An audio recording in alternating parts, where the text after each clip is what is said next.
नमस्कार दोस्तों, कैसे हैं आप लोग। उम्मीद करता हूं कि आप सभी लोग अच्छे होंगे। तो दोस्तों, मेरा नाम है आकाश और मैं आप सभी का स्वागत करता हूं अपने YouTube channel A to Z study में। और आज की इस वीडियो में मैं आपको पढ़ाऊंगा क्लास 8 सोशल साइंस की book exploring society India and beyond का chapter number 1 natural resources and their use. तो दोस्तों, इस चैप्टर के अंदर जो हमारे प्राकृतिक संसाधन होते हैं उनके बारे में हम जानेंगे, साथ ही में उनके इस्तेमाल क्या होते हैं इनके बारे में भी हम लोग जानेंगे। ठीक है। अच्छा, इसके अलावा इस चैप्टर के अंदर हमको और क्या सीखने को मिलेगा, चलिए ये हम लोग बिग क्वेश्चंस की मदद से जान लेते हैं। द बिग क्वेश्चन नंबर 1 क्या है इसमें, how do we categorise natural resources. क्या है कि भाई जो प्राकृतिक संसाधन होते हैं, जो नेचुरल रिसोर्सेज होते हैं, हम उनको कैटेगराइज यानी उनका हम वर्गीकरण कैसे करते हैं। सेकंड क्या है, what is the connection between the distribution of natural resources and different aspects of life. क्या कह रहे हैं कि भाई जो प्राकृतिक संसाधन मेरे कैसे डिस्ट्रीब्यूटेड है, कैसे फैले हुए हैं, इनके बीच में और हमारे जीवन के अलग अलग पहलुओं के बीच में क्या संबंध है, क्या कनेक्शन है। थर्ड क्या है, what are the implication of unsustainable use over exploitation of natural resources. क्या कह रहे हैं कि भाई जब हम अपने नेचुरल रिसोर्सेज को एक्सप्लॉइट करते हैं, इनको हम लोग धड़ल्ले से इनका इस्तेमाल करते हैं बिना कुछ सोचे समझे, तो इसके इम्प्लीकेशन, इसके रिजल्ट्स क्या होते हैं, इनके क्या असर पड़ते हैं। तो इन सब चीज़ों के बारे में दोस्तों आज हम लोग इस चैप्टर के अंदर सीखने वाले हैं। ठीक है, चलो। अच्छा, चैप्टर शुरू करने से पहले मैं आपका ध्यान यहाँ पर खींचना चाहूँगा हमारे फ्रंट पेज पर। यहाँ पे आप देख सकते हो कि भाई बहुत ही प्यारी सी तस्वीर दी है, बहुत ही सुंदर सी तस्वीर दी है। ये तस्वीर गोवा की है। ठीक है, गोवा में एक रेलवे ब्रिज है, ये आप देख सकते हो रेलवे ब्रिज है, यहाँ से जाता है। ये जो जगह है इसका नाम है दूध सागर। ठीक है, क्या है, दूध सागर। दूध सागर क्यों कहते हैं, क्योंकि ये दिखने में ऐसे दूध जैसी लगती है, सफ़ेद सफ़ेद। ठीक है, बहुत ही सुंदर सा वाटरफॉल है ये। अगर कभी आपको जाने का मौका मिले तो इसको आप ज़रूर देखिएगा। ठीक है दोस्तों, चलिए। When does nature become a resource? तो देखिए, इसमें सबसे पहली चीज़ जो ये पूछ रहे हैं वो है ये कि भाई जो हमारी प्रकृति है वो रिसोर्स यानी कि संसाधन कब बन जाती है। One of meaning of word nature is the totality of life and non life form that are part of our environment but have not been created by humans. क्या कह रहे हैं कि भाई जो हमारा शब्द होता है नेचर यानी कि प्रकृति, इसकी एक मीनिंग मेरी क्या है, ये है कि भाई हमारे वातावरण में, हमारे आसपास कुल कितनी मेरी जीवन और अजीवित चीज़ें मौजूद हैं जिनको कि मनुष्य द्वारा नहीं बनाया गया। तो ये सारी क्या होती हैं, नेचर यानी कि प्रकृति होती हैं। तो नेचर यानी कि प्रकृति क्या है, हमारे आसपास मौजूद सारी चीज़ें। ठीक है, फिर वो चाहे लिविंग हो या नॉन लिविंग हो, और जिनको इंसानों ने नहीं बनाया, ये सारी मेरी क्या होती है, प्रकृति के अंदर, नेचर के अंदर आती हैं। ठीक है, when human use these for their sustenance और create new things from them for consumption, these element of nature became resources. क्या कह रहे हैं कि भाई जब मनुष्य इन चीज़ों का इस्तेमाल करता है, आसपास की मौजूद चीज़ों का जब वो इस्तेमाल करता है या उनसे कोई नई चीज़ बनाता है, तो हम कहते हैं कि ये जो नेचर की में चीज़ें हैं ये क्या बन गई हैं, हमारे अब रिसोर्स यानी कि संसाधन बन गई हैं।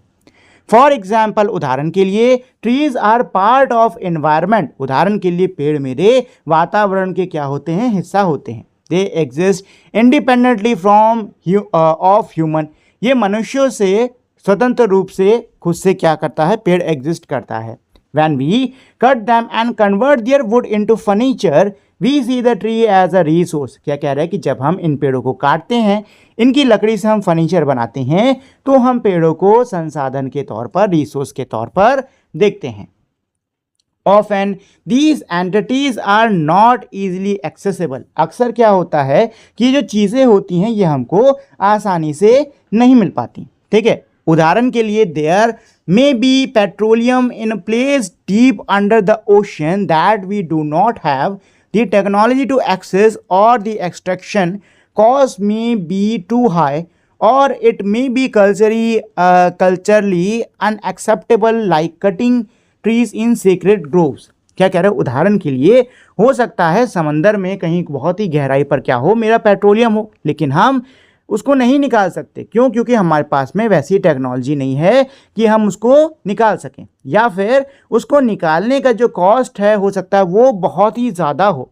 ठीक है, या फिर हो सकता है कि भाई जो भी मेरा संसाधन है वो किसी ऐसी जगह पर हो जिसको कि पारंपरिक कारणों की वजह से जिसका इस्तेमाल नहीं किया जा सकता। जैसे मान लो कोई पवित्र हमारा बगीचा या कोई पवित्र जगह है, वहाँ से आप पेड़ वेड़ नहीं काट सकते हो। ठीक है, इसको पारंपरिक रूप से गलत माना जाता है। ठीक, so for an entity to be called a resource it should be technological accessible and its exploitation should be economical feasible and culturally acceptable. क्या कह रहे हैं, तो किसी भी चीज़ को रिसोर्स कहलाने के लिए ये ज़रूरी है कि हमारे पास ऐसी टेक्नोलॉजी हो जिससे कि हम उसको एक्सेस कर पाएँ। इसके अलावा उसका जो एक्सप्लॉयटेशन है, एक्सप्लॉयटेशन यानी कि उसका जो इस्तेमाल है धड़ल्ले से, वो हम कर पाएँ। ठीक है, और वो पारंपरिक रूप से भी लोग उसको स्वीकार करें, कोई उनको समस्या ना हो। ठीक, usually the word exploitation has a negative connotation. क्या कह रहे हैं कि भाई वैसे तो जो वर्ड होता है हमारा एक्सप्लॉयटेशन, जिसको हम हिंदी में शोषण कहते हैं, इसका नेगेटिव कॉनोटेशन होता है। In the context we use it here, लेकिन जिस कॉन्टेक्स्ट में हम इसका यहाँ पे इस्तेमाल कर रहे हैं इसका मतलब है एक्सट्रैक्शन यानी कि निकालना, यूटिलाइजेशन यानी कि इस्तेमाल करना, एंड कंजम्पशन यानी कि खपत ऑफ नेचुरल रिसोर्सेज। देखो यही कह रहे हैं कि यहाँ पे जो वर्ड है ना एक्सट्रैक्शन, इसका जो यूज़ किया गया है वो एक्सट्रैक्शन, यूटिलाइजेशन, कंजम्पशन के लिए किया गया है।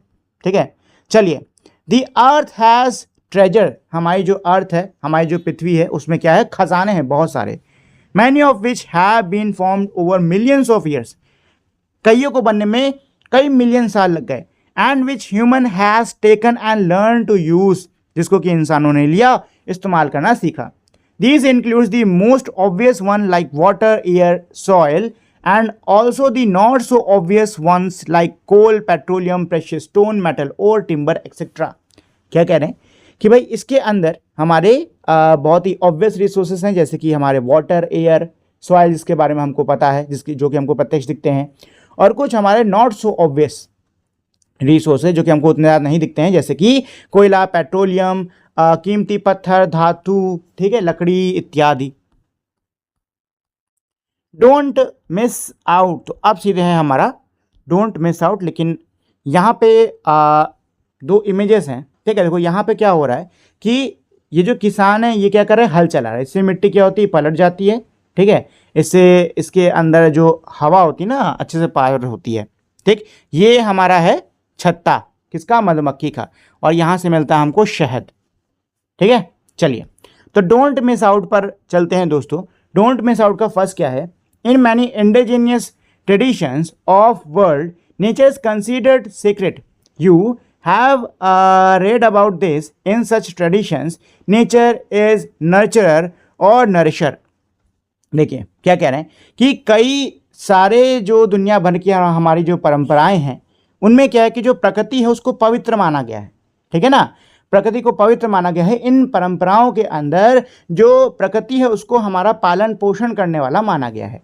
Do you know of such practice that reflect this, क्या आप ऐसी प्रैक्टिसेस को जानते हो जो कि इसको रिफ्लेक्ट करते हैं।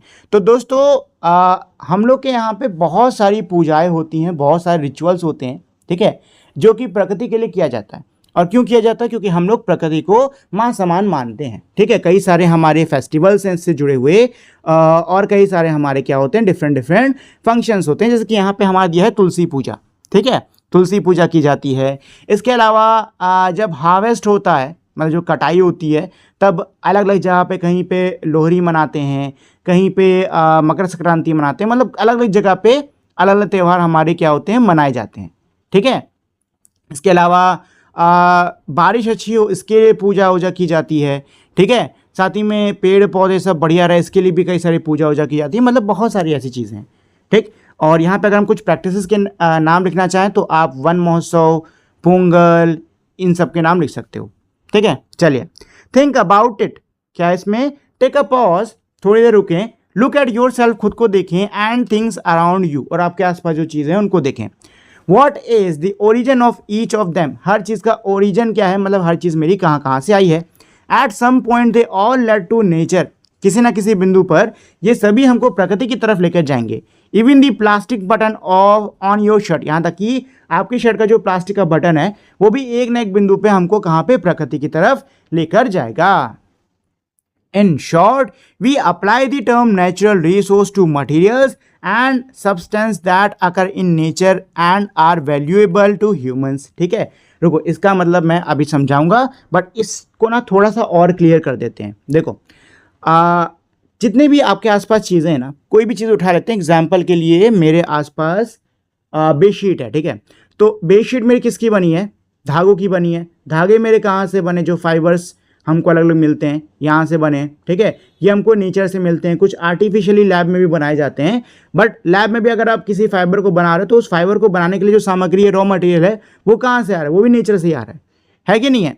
मतलब कुल मिला के बात ये है दोस्तों कि हमारे आसपास जितनी भी चीज़ें मौजूद हैं वो किसी ना किसी पॉइंट पर नेचर की तरफ ज़रूर जाएंगी, ठीक है, क्योंकि जितनी भी चीज़ें वो हमने नेचर से ही लेके बनाई हैं, ठीक है ना। चलिए, अच्छा, तो अब इन लाइनों पे आते हैं। तो यहाँ पे क्या कह रहे हैं कि अगर हम संक्षिप्त में बताएं, शॉर्ट में बताएं, तो जो नेचुरल रिसोर्सेज होते हैं हमारे, ये क्या हैं, ये ऐसे मटेरियल हैं जो कि प्रकृति के अंदर मौजूद हैं और इंसान के लिए काम के होते हैं, ठीक है। देखो, कुल मिला के ये है कि नेचुरल रिसोर्स क्या है, कोई भी ऐसी चीज़ जो कि प्राकृतिक है, ठीक है, और जिसका मनुष्य इस्तेमाल कर सकता है, बस वो होगी नेचुरल रिसोर्स। चलो आगे क्या है, कैटेगरीज ऑफ नेचुरल रिसोर्सेज। तो अब हम लोग नेचुरल रिसोर्सेज के कैटेगरीज यानी इसके वर्गीकरण को देखेंगे। इन साइंस में we learn the usefulness of categorization and naming. क्या कह रहे हैं, साइंस के अंदर हम लोगों ने चीज़ों का वर्गीकरण करना, उनका नाम करना देखा कि कितना ज़्यादा क्या होता है, यूजफुल होता है, काम का होता है, ठीक है। We use some shared characteristics or criteria when we categorize ideas or things. We name the categories so that we can refer to them with one word or a short phrase. क्या कह रहे हैं कि भाई हम लोग इनको categorise कैसे करते हैं, इनका वर्गीकरण कैसे करते हैं। तो इसके लिए हम लोग इनके कुछ गुणों का इस्तेमाल करते हैं, ठीक है। जैसे कि कोई चीज़ है, कुछ 3-4 चीज़ें हैं जिनके गुण एक से है, तो हमने क्या कर दिया, उसको एक ग्रुप में रख दिया, ठीक है ना। ऐसे हम लोग कैटेगराइज करते हैं, ठीक। अच्छा, कैटेगराइज करने से क्या होता है कि भाई हम किसी एक वर्ड या शॉर्ट फ्रेज से उस पूरी कैटेगरी को हम उसको रेफर कर सकते हैं, ठीक है। चलो, चलो एक एग्जाम्पल बताता हूँ। एग्जाम्पल के लिए कपड़े, ठीक है ना। अगर कैटेगरी नहीं होती तो फिर हमको एकदम बताना पड़ता है कि ये जो कपड़ा है ये किसका बना है, क्या का रंग है, क्या नहीं है, क्या नहीं है, लेकिन सीधे हम क्या बोल देते हैं, कपड़े, ठीक है, और हमारा हो जाता है, ठीक। चलो, when these names and meanings are shared across the group of people, it helps us discuss a set of idea और things without needing to describe them every time. क्या कह रहे हैं कि भाई जब इन नामों को, जो कैटेगरी में रख के हमने नाम बनाए हैं, इन नामों को जब हम किसी ग्रुप में या किसी के साथ में शेयर करते हैं तो इससे क्या होता है कि हमको पूरी चीज़ एक्सप्लेन नहीं करनी पड़ती है और उस व्यक्ति को पता चल जाता है कि किसकी बात हो रही है, ठीक है। We can communicate more efficiently, इससे हम लोग काफ़ी एफिशिएंटली क्या कर सकते हैं, संपर्क कर सकते हैं एक दूसरे से। इन अर्लियर क्लासेस, पहले की क्लासेस में, you learn about living and non living things. पहले की क्लासेस में आपने लिविंग और नॉन लिविंग थिंग्स के बारे में सीखा, ठीक है, जीवित चीज़ों के बारे में, और जो जीवित नहीं है उन चीज़ों के बारे में सीखा। As soon as we use these words, you know what they mean। जैसे ही हम इन शब्दों का इस्तेमाल करते हैं आपको पता चल जाता है कि हमारा क्या तात्पर्य है। This is a simple example of categories। ये हमारे कैटेगरीज का, वर्गीकरण का एक बहुत ही साधारण सा क्या है, उदाहरण है। We do the same with natural resources। हम यही सेम चीज़ प्राकृतिक संसाधनों के साथ में भी करते हैं। Think about it। What might be the different criteria we can use to categorize natural resources। क्या कह रहे हैं कि भाई नेचुरल रिसोर्सेज को कैटेगराइज करने के लिए हम लोग किस क्राइटेरिया का यूज़ कर सकते हैं, किन अलग अलग क्राइटेरियाज का यूज़ कर सकते हैं। तो देखो कई सारे हैं, जैसे कि आप ओरिजिन का यूज़ कर सकते हो कि चीज़ मेरी कहाँ से बनी है, पेड़ पौधों से बनी है, जानवरों से बनी है, ठीक है, पानी से बनी है, मतलब पानी से आई है, किससे क्या आई है, ठीक है, रिन्यूएबल है कि नहीं है, क्या ये कुछ समय बाद ख़त्म हो जाएगी या हमेशा चलती रहेगी, ठीक, अवेलेबल है कि नहीं है, ठीक है, कई सारे आप चीज़ों का यूज़ कर सकते हो, लिविंग है कि नहीं है, ठीक है, एक्सपेंसिव है, सस्ती है, ठीक है, मात्रा ज़्यादा मौजूद है कि नहीं है, ठीक है। तो मतलब बहुत सारे क्राइटेरिया होते हैं हमारे नेचुरल रिसोर्सेज को कैटेगराइज करने के लिए, ठीक है। One of the way we could categorize natural resources is based on the use we put them to. क्या कह रहे हैं कि भाई एक हमारा तरीका है प्राकृतिक संसाधनों को वर्गीकरण करने का कि हम उनको अलग अलग वर्गों में कैसे बांटें, उनके इस्तेमाल के आधार पर कि कैसे उनका इस्तेमाल हो रहा है, इसके आधार पर, ठीक है।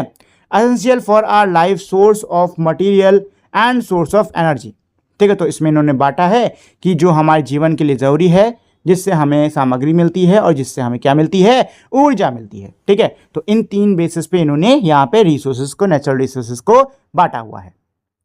तो पहले इसमें यही हमारा रिसोर्सेज एसेंशियल फॉर लाइफ, वो रिसोर्स जो कि हमें जीवित रहने के लिए ज़रूरी चाहिए ही चाहिए। अच्छा, जीवित रहने के लिए हमको क्या चाहिए, खाना, पानी, हवा, ये सब होगा तो क्या जिंदा रह पाएंगे, नहीं रह पाएंगे, है कि नहीं।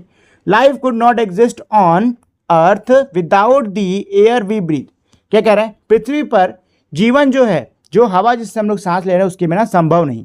The water we drink and the food we eat, जो खाना हम खाते हैं, जो पानी हम पीते हैं, इनके बिना पृथ्वी पर जीवन संभव नहीं। We take these from the atmosphere, हमें ये सब कहाँ से मिलते हैं, एटमॉस्फेयर से मिलते हैं, नदियों से मिलते हैं, तालाबों से मिलते हैं, और कईयों की हमें क्या करनी पड़ती है, मिट्टी में उपज करनी पड़ती है, या हमें बाकी जीव जंतु से मिलते हैं। We can not make the air we breathe, हम जिस सांस को लेते हैं, जिस हवा को हम सांस में अंदर लेते हैं, उसको हम बना नहीं सकते, ठीक है। द वाटर वी ड्रिंक और the soil which give us food.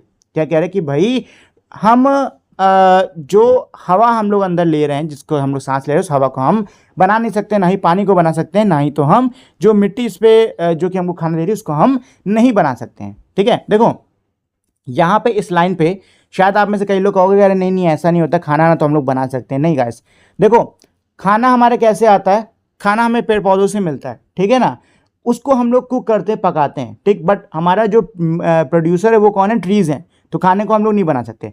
अच्छा, पृथ्वी में जितना मेरा वाटर है वो हमारा उतना ही रहता है, ठीक। अलग अलग फॉर्म में हमारा जो पानी है वो हमको बार बार क्या है, मिलता रहता है, मिलता रहता है, मिलता रहता है। समझे कि नहीं समझे। अच्छा, और जो एयर है उसका भी भाई हमारा यही लॉजिक है कि जो एयर है वो हमारे अलग अलग गैसों के मिश्रण से बनी हुई है, ठीक है। चलो अब आते हैं सीधे रिसोर्सेज फॉर मटेरियल्स, यानी ऐसे संसाधन जिससे हमको मटेरियल्स यानी अलग अलग सामग्री मिलती है। Human beings create physical object out of nature's gift. क्या कह रहे हैं, जो इंसान होता है वो प्रकृति के तोहफों से फिजिकल ऑब्जेक्ट बनाता है, मतलब कई सारी चीज़ें बनाता है जिनको हम फिजिकली टच कर सकते हैं। We make them for our utility और to create things of beauty that enrich our life and those of others. A piece of wood can be transformed into a chair or carved into a statuette.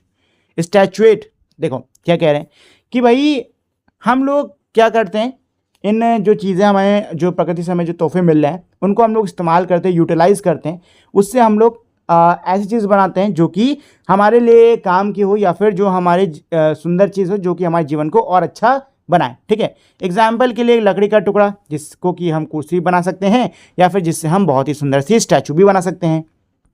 India's geographical diversity provides us with a wide variety of natural resources from wood to marble and coal to wood. क्या कह रहे हैं, भारत की जो हमारी इतनी विविध जो हमारी कह सकते हो भौगोलिक अवस्था है, इसकी वजह से हमें कई सारे नाना प्रकार के क्या मिलते हैं, प्राकृतिक संसाधन मिलते हैं, ठीक है।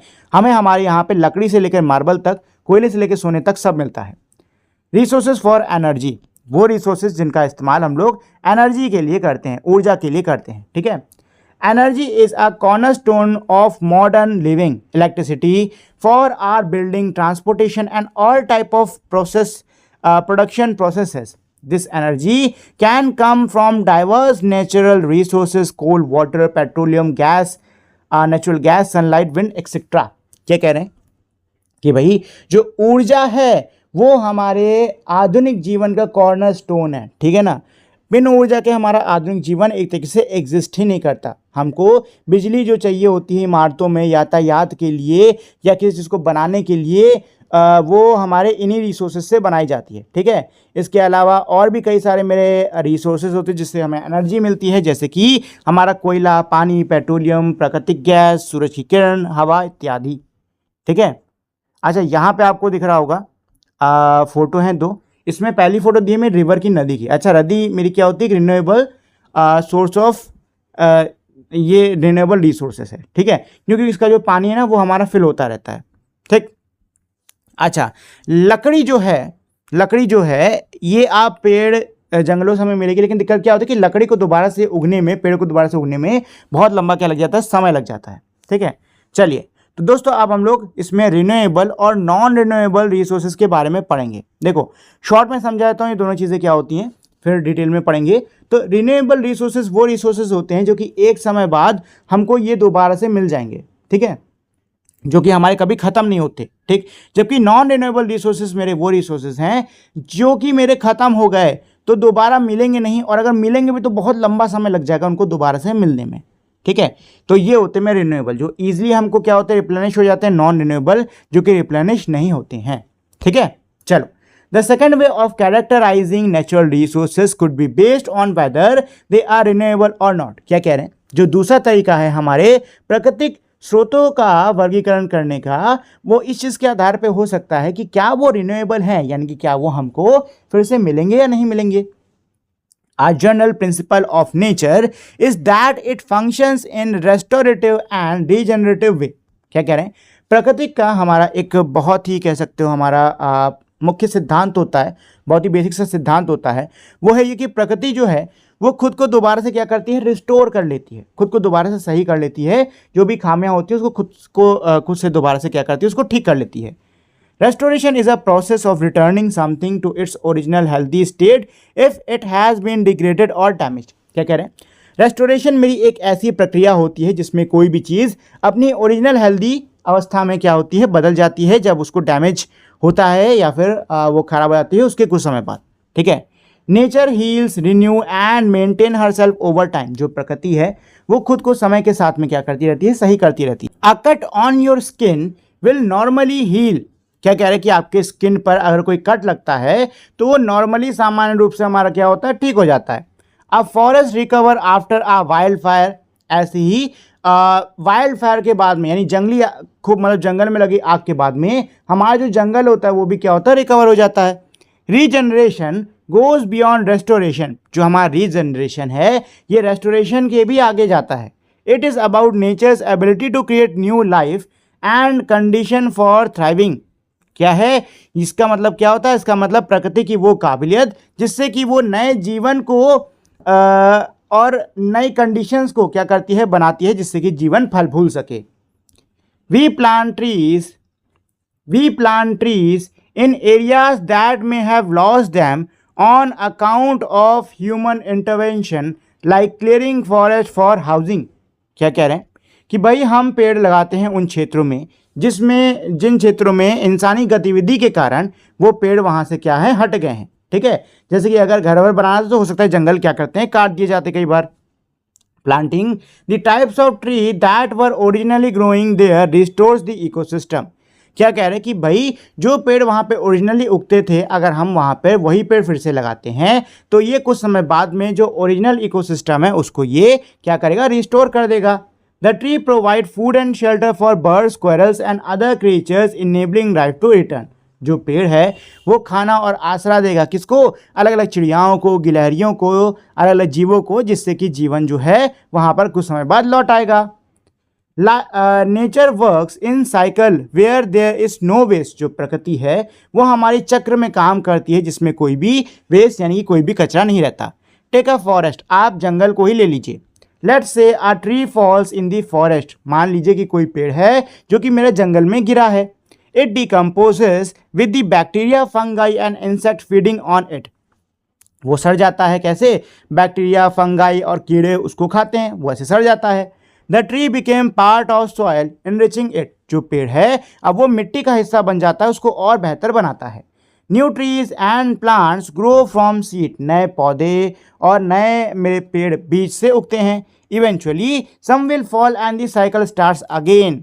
उनमें से हो सकता है कुछ मेरे गिर जाएं और ये जो मेरा चक्र है ये क्या होगा, फिर से शुरू हो जाएगा। These are the example of nature's principle of restoration and regeneration in practice। ये हमारे प्रकृति के जो हमारे रेस्टोरेशन और रिजेनरेशन के जो सिद्धांत हैं उनके क्या हैं, कुछ उदाहरण है। Renewable resources. तो अब हम लोग रिन्यूएबल रिसोर्सेज को पढ़ने वाले हैं। Renewable resources exhibits these characteristic over time. Most of the India has abundant sunshine in the natural course river are. पहले इतना समझ लेते हैं फिर आगे समझेंगे, ठीक है। क्या कह रहे हैं, रिन्यूएबल जो रिसोर्सेज होते हैं वो भी यही कैरेक्टरिस्टिक्स को शो करते हैं। कौन सी कैरेक्टरिस्टिक्स, हमारी रिस्टोरेशन की और रीजनरेशन की, ठीक है। यही कैरेक्टरिस्टिक्स को ये एग्जिबिट करते हैं, ये उसको शो करते हैं। इंडिया में प्रचुर मात्रा में हमारी क्या आती है, सूरज की किरणें आती हैं, ठीक है। और हमारी प्रकृति में जो नदियां हैं वो भी क्या है, रेगुलरली उनमें भी पानी आता रहता है बारिश से या फिर पिघलते हुए ग्लेशियर से, ठीक है। जंगल जो होते हैं वो खुद से नए हो जाते हैं, मिट्टी जो होती है वो खुद को फिर से बेहतर बना लेती है नेचुरल प्रोसेस के द्वारा इत्यादि। Solar energy, wind energy, energy from flowing water, timber from forest are renewable resources as long as we are able to manage them in a sustainable manner। क्या कह रहे हैं कि भाई जो सौर ऊर्जा होती है, जो पवन ऊर्जा होती है, हमारी जो भी ऊर्जा है जो कि हमें बहते पानी से मिल रही है, हमारी लकड़ी हो गया जो कि जंगल से आता है, ये सभी क्या है, रिन्यूएबल रिसोर्सेज है। मतलब ये हमको मिलते रहेंगे बार बार भी, ठीक है। ये तब तक रिन्यूएबल हैं जब तक हम इनका सही से इस्तेमाल कर रहे हैं तब तक, ठीक है। अगर आप अंधाधुंध पेड़ काटना शुरू कर दोगे, जंगल काटना शुरू कर दोगे तो एक टाइम बाद कुछ भी नहीं मिलेगा, ठीक है। सांस लेने को भी पेड़ नहीं बचेगा, समझे। चलिए, however for them to remain renewable there is a condition, the natural rhythm of restoration and regeneration must not be disturbed। क्या कह रहे हैं, लेकिन इन संसाधनों को रिन्यूएबल रहने के लिए मेरी एक कंडीशन होती है, मेरी एक शर्त होती है। शर्त ये होती है कि जो प्राकृतिक यहाँ पे तालमेल चल रहा है, ठीक है, रिस्टोरेशन और हमारी जनरेशन का, इसको छेड़ा नहीं जाना है। अगर इसको आपने छेड़ दिया तो फिर हमारी प्रकृति पहले जैसी नहीं हो पाएगी, ठीक है।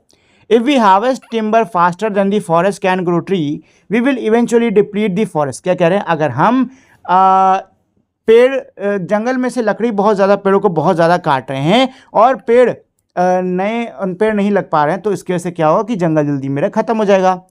Scientist have shown through responsible human actions many of the nature cycle have been disturbed। क्या कह रहे हैं, वैज्ञानिकों ने ये दिखाया है कि कई सारे मानव गतिविधियों के कारण, मानव कामों के कारण हमारी प्रकृति की कई सारी जो हमारी ये साइकिल्स हैं, जो चक्र हैं, वो क्या हो चुके हैं, भंग हो चुके हैं, ठीक है।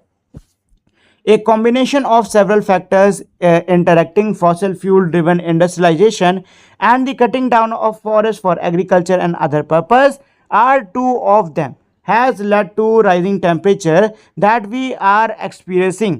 क्या कह रहे हैं कि भाई हमारे कई सारे हमारे काम हो गए, ठीक है, कई सारे हमारे फैक्टर्स हो गए, जैसे कि फॉसिल फ्यूल का यूज़ करना, ठीक है, फॉसिल फ्यूल से चलने वाली इंडस्ट्रीज़ का यूज़ करना, ठीक है, पेड़ों को खेती बाड़ी के लिए जंगलों को आप काट दे रहे हो, उसको साफ कर दे रहे हो एकदम, ठीक है। इनकी वजह से क्या हो रहा है, इन दोनों की वजह से जो टेम्परेचर है, हमारी पृथ्वी का तापमान है, वो क्या हो रहा है, बढ़ रहा है, यानी हमारी पृथ्वी गर्म होती जा रही है, ठीक है। On accounts of this the glacier in some places in Himalayas are melting at the rate faster than the precipitation can replace them. क्या कह रहे हैं कि भाई इसी चीज़ के ऊपर हिमालयाज़ में कई सारे मेरे ऐसे ग्लेशियर्स हैं, बर्फ़ के पहाड़ हैं जो कि बहुत तेज़ी से क्या हो रहे हैं, पिघल रहे हैं, ठीक है। बर्फ़ के रिप्लेनिश होने से, यानी कि बर्फ़ के दोबारा से वहाँ पे भरने से पहले ये क्या होते जा रहे हैं, पिघलते जा रहे हैं, ठीक है। This has implication on water security for the population living in the plain depending on water towers. क्या कह रहे हैं कि भाई इससे क्या होगा कि वो जनसंख्या जो कि मेरी प्लेन्स में रहती है, मैदानी क्षेत्र में रहती है, उनको पानी की कमी देखनी पड़ सकती है, ठीक है। Don't miss out, traditionally communities had a system of regulating or refraining from fishing during the spawning season to enable the maintenance of fish population।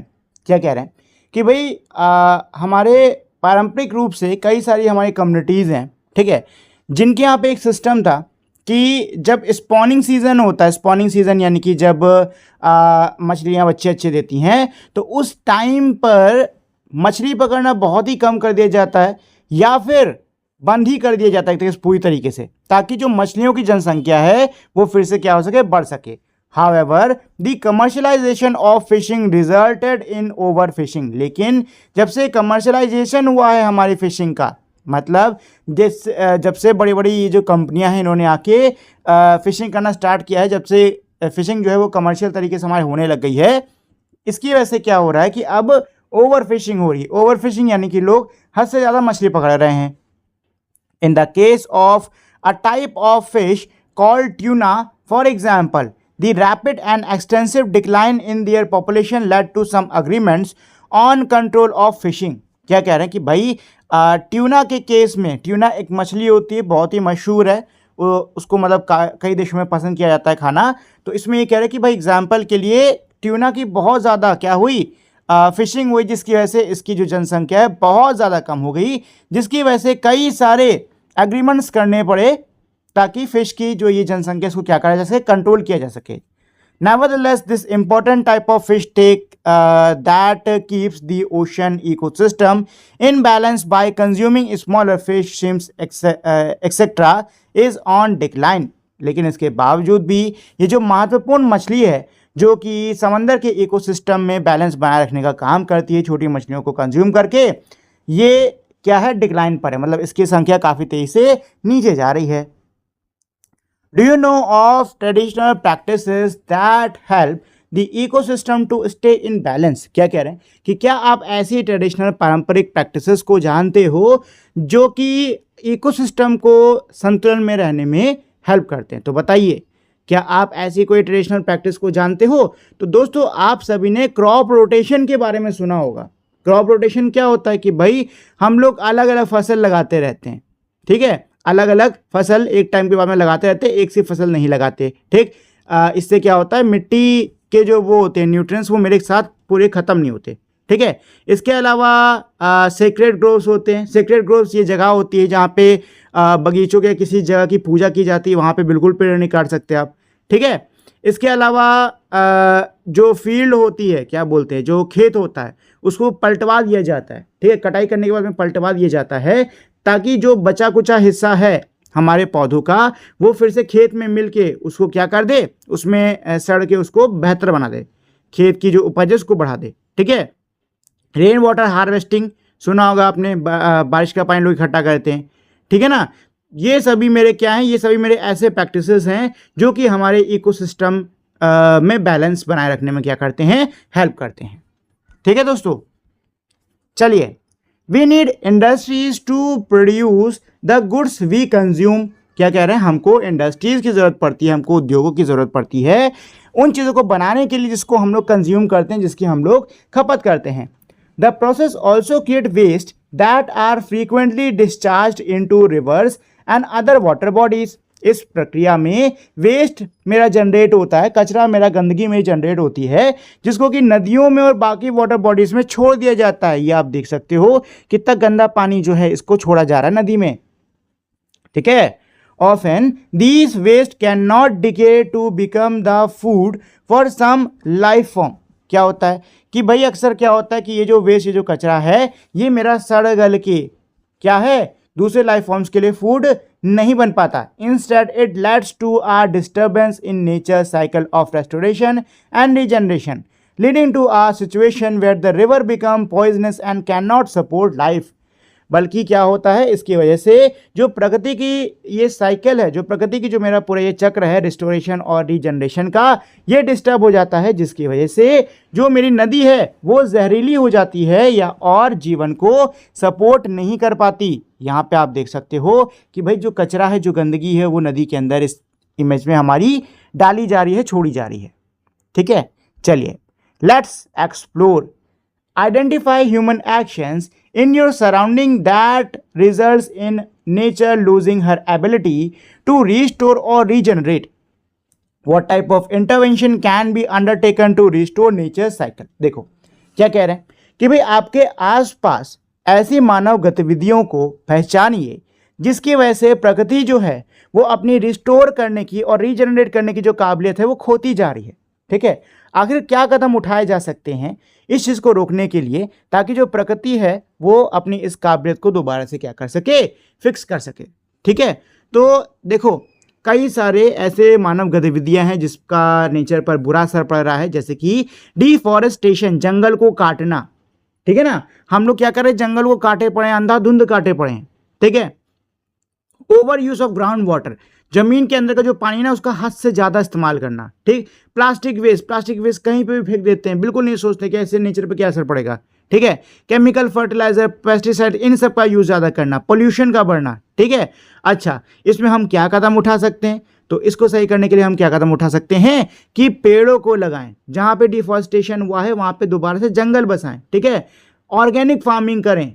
ठीक है। फर्टिलाइजर, केमिकल्स इनका यूज कम करें। सिंगल यूज जो प्लास्टिक है, एक बार का इस्तेमाल करके फेंकने वाली जो प्लास्टिक है उस पर बैन लगा दिया जाए, पूरी तरीके से उसको बंद कर दिया जाए। ठीक है। जो वाटर, जो वेस्ट है, जो कचरा है जिसको हम सीधे नदियों में डाल रहे हैं, ये सीधे नदियों में ना डाल के इसको ट्रीट करा जाए, उसके बाद इसका जो पानी है वो नदियों में छोड़ा जाए। ठीक है। इसके अलावा लोगों में क्या की जाए, जागरूकता फैलाई जाए कि जो ये काम कर रहे हैं लोग, ये कितना गलत है और इससे हमारे एनवायरनमेंट में कितना क्या पड़ेगा, खराब असर पड़ेगा। ठीक है ना। तो इसमें आप यही लिख सकते हो, पहले हेडिंग डाल देना इसमें कि human action that harms nature, उसमें लिख देना deforestation, over use of ground water, plastic waste, excessive use of chemicals, fertilizers and pesticides. ठीक है। इंटरवेंशन फिर लिख देना, उसमें लिख देना tree plantation and afforestation, organic farming, ban on single use plastic और वाटर वेस्ट ट्रीटमेंट। ठीक है, ये डाल देना आप। चलिए जी, तो आगे है मेरा इसमें अब डोंट मिस आउट। तो डोंट मिस आउट ये मेरा क्या कह रहा है, ecosystems function and ecosystem services, nature has some inherent ways of working, for example tree naturally produce oxygen. क्या कह रहे हैं कि भाई इकोसिस्टम के हमारे कुछ फंक्शन होते हैं और हर इकोसिस्टम का हमारा क्या होता है, सर्विस होती है कुछ। ठीक है। जो प्रकृति है उसके काम करने का तरीका मेरा क्या होता है, निर्धारित रहता है पहले से ही। एग्जाम्पल के लिए पेड़ जो हैं वो प्राकृतिक रूप से ऑक्सीजन को प्रोड्यूस करते हैं। When these natural processes benefit humans we call them ecosystem services.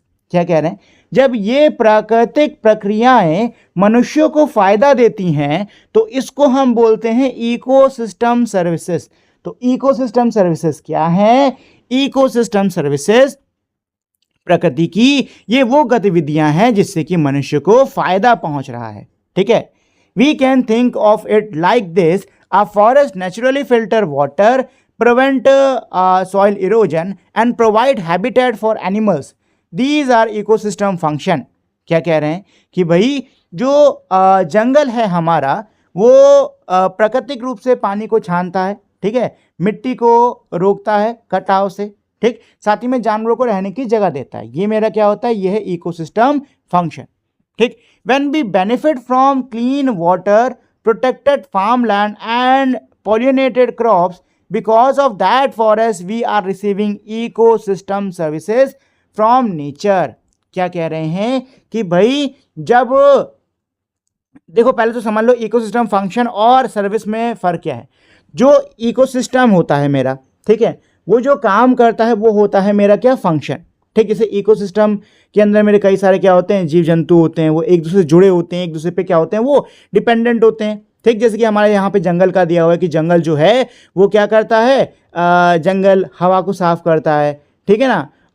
पानी को साफ करता है। ठीक है ना। जंगल के जो क्या होते हैं पेड़ पौधे, उससे हमको भी क्या मतलब पेड़ पौधे उसमें होते हैं। ठीक। तो ये क्या है, इकोसिस्टम हमारा फंक्शन है। ठीक। लेकिन जब इसका फायदा हमें मिलेगा, इंसानों को मिलेगा, तो ये कहलाएगा इकोसिस्टम सर्विसेज, बस और कुछ नहीं।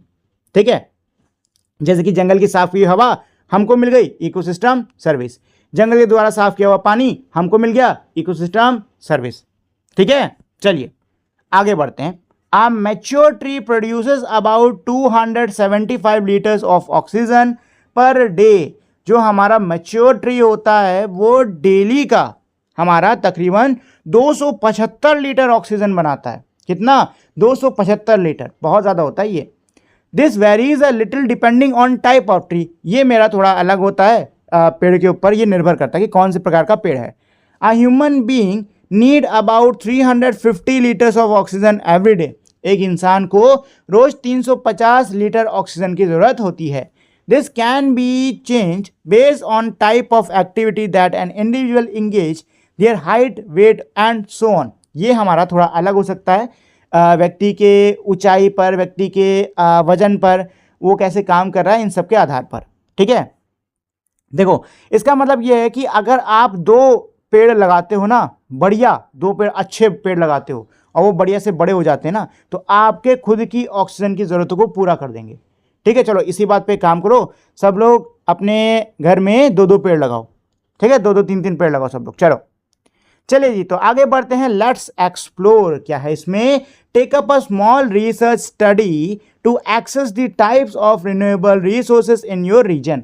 क्या कह रहे हैं, एक छोटी सी रिसर्च स्टडी को ऑर्गेनाइज करो। ठीक है, ये देखने के लिए कि आपके क्षेत्र में रिन्यूएबल रिसोर्सेज कौन कौन से हैं। ठीक है, you may discuss with your teacher, अपने टीचर से आप इस चीज़ के ऊपर डिस्कस कर सकते हो कि आपकी जो स्टडी है इसका जोग्राफिकल एरिया क्या रहेगा, सोर्सेस आपकी जानकारी के क्या रहेंगे जिससे कि आपको ये जानकारी मिलेगी। What have been the change in their status over year, साल दर साल इनके स्टेटस में क्या बदलाव आया है। Make a small report that identify the reason for the changes and what may be done. छोटी सी रिपोर्ट तैयार करो जिसमें ये लिखो कि कारण क्या है इन बदलाव आने के और इसके लिए क्या करा जा सकता है। ठीक है, तो ये छोटा सा आपका प्रोजेक्ट टाइप का है, चाहो तो आप लोग कर सकते हो। चलिए दोस्तों, तो अब हम लोग आ गए हमारे नॉन रिन्यूएबल रिसोर्सेज पर। तो नॉन रिन्यूएबल रिसोर्सेज क्या होते हैं दोस्तों, तो मैंने आपको बताया कि मतलब अभी जब रिन्यूएबल रिसोर्सेज पढ़ रहे थे तो मैंने आपको बताया था कि रिन्यूएबल रिसोर्स क्या होते हैं, वो रिसोर्स जो कि हमें क्या मिलते हैं, मिलते रहते हैं, मतलब जो ख़त्म नहीं होते, हमको बार बार वो मिलते रहते हैं। जबकि नॉन रिन्यूएबल रिसोर्सेज ऐसे होते हैं जो कि अगर एक बार ख़त्म हो गए तो बहुत लंबे समय तक हमको दोबारा वो नहीं मिलने वाले या मिलेंगे ही नहीं। ठीक है, non renewable resources are created over long periods. जो मेरे नॉन रिन्यूएबल रिसोर्सेज होते हैं इनको बनने में बहुत लंबा समय लगता है। They can not be replenished at the rate we use them. जिस दर से हम इनका इस्तेमाल करते हैं उस दर से ये दोबारा नहीं भर पाते। फॉर एग्जाम्पल, उदाहरण के लिए फॉसिल फ्यूल्स जैसे कि हमारा कोयला हो गया, पेट्रोलियम हो गया, और हमारे मिनरल्स मेटल हो गए जैसे कि आयरन, कॉपर, गोल्ड, ये सभी क्या है, नॉन रिन्यूएबल रिसोर्सेज हैं। ठीक है, India has significant quantity of coal reserve. भारत के पास में कोयले के काफ़ी अच्छी मात्रा में क्या है, भंडार हैं। We mine coal to meet our growing need for energy. हम लोग कोयले की खदान से कोयले को निकालते हैं, उसकी माइनिंग करते हैं ताकि हमारी जो ऊर्जा के लिए बढ़ती हुई जो मांग है इसको पूरा किया जा सके। But it has been estimated that the coal reserve in India में लास्ट अनदर 50 ईयर्स। लेकिन ये एस्टिमेट करा गया है, ये अंदाज़ा लगाया गया है कि भारत का जो ये कोयले का भंडार है ये शायद और आगे 50 वर्ष तक चल सके बस। The demand for the electricity has been increasing as the population expands and the development work accelerate. क्या कह रहे हैं, बिजली की जो मांग है अब वो मेरी और बढ़ती जा रही है क्योंकि जनसंख्या हमारी बढ़ रही है और साथ ही में विकास हमारा काफ़ी ज़्यादा क्या हो रहा है, विकास का काम काफ़ी ज़्यादा बढ़ रहा है। Till more sustainable options being available widely, we need to use coal we have judiciously। क्या कह रहे हैं कि भाई जब तक कोई और हमारे पास सस्टेनेबल ऑप्शन इसका नहीं आता है तब तक हमें कोयले को बहुत ही सोच समझ के इस्तेमाल करना होगा, क्योंकि भाई अगर ये ख़त्म हो गया तो फिर तो काम लग गया बढ़िया से। ठीक है जी, चलिए let's explore what are the non renewable resources that you use daily, directly or indirectly. What are the possible renewable substitute? What are some of the steps we can take to transition to renewables? देखो जी, क्या कह रहे हैं कि रोज़मर्रा के जीवन में हम लोग डायरेक्टली या इनडायरेक्टली कौन से नॉन रिन्यूएबल रिसोर्सेज का यूज़ करते हैं। ठीक है, और इनके पॉसिबल रिन्यूएबल सब्स्टिट्यूट्स क्या हो सकते हैं। ठीक है, और किन कदमों का हम उठा सकते हैं रिन्यूएबल में ट्रांसफ़र करने के लिए, मतलब रिन्यूएबल में आने के लिए। ठीक है, तो देखो भाई बिजली हम लोग रोज़ यूज़ करते हैं। ठीक है ना, बिजली किससे बनती है, कोयले से बनती है। कोयला क्या है, मेरा नॉन रिन्यूएबल रिसोर्सेज है कि नहीं। अच्छा, क्या किसी रिन्यूएबल चीज़ से बिजली बनाई जा सकती है? बिल्कुल दोस्तों, जो कि हमारी wind energy, solar energy, hydro energy, मतलब टाइडल एनर्जी, बहुत सारी मेरी अलग अलग एनर्जीज होती है जिससे कि हम लोग बिजली बना सकते हैं। ठीक है, और ये सारी क्या है, रिन्यूएबल है। ठीक, ऐसी आप कहीं ट्रैवल करते हो, गाड़ी से जाते हो, ठीक है ना, गाड़ी में क्या पड़ता है, डीजल, पेट्रोल। ठीक, अब इसकी जगह पे इलेक्ट्रिक व्हीकल आने लग गए हैं जो कि मेरे किससे, बिजली से चलते हैं। है कि नहीं। ऐसी कई सारे हमारी चीज़ें हैं जो कि में नॉन रिन्यूएबल रिसोर्सेज का जिनमें यूज़ होता है और जिनकी जगह पे आप रिन्यूएबल सब्स्टिट्यूट्स का यूज़ कर सकते हो, ठीक है ना। चलिए, distribution of natural resources and it's implication. तो अब हम लोग ये जानेंगे कि हमारे जो नेचुरल रिसोर्सेज हैं ये हमारे कैसे डिस्ट्रीब्यूटेड है, कैसे बटे हुए हैं और इनका इम्प्लीकेशन क्या है, मतलब इसका रिजल्ट क्या है। Natural resources are not evenly distributed across our planet और इवन विद इन कंट्रीज। क्या कह रहे हैं, जो प्राकृतिक संसाधन होते हैं वो हमारे ग्रह में बराबरी से नहीं बटे हैं, यहाँ तक कि हमारे देश में भी बराबरी से नहीं बटे हुए हैं।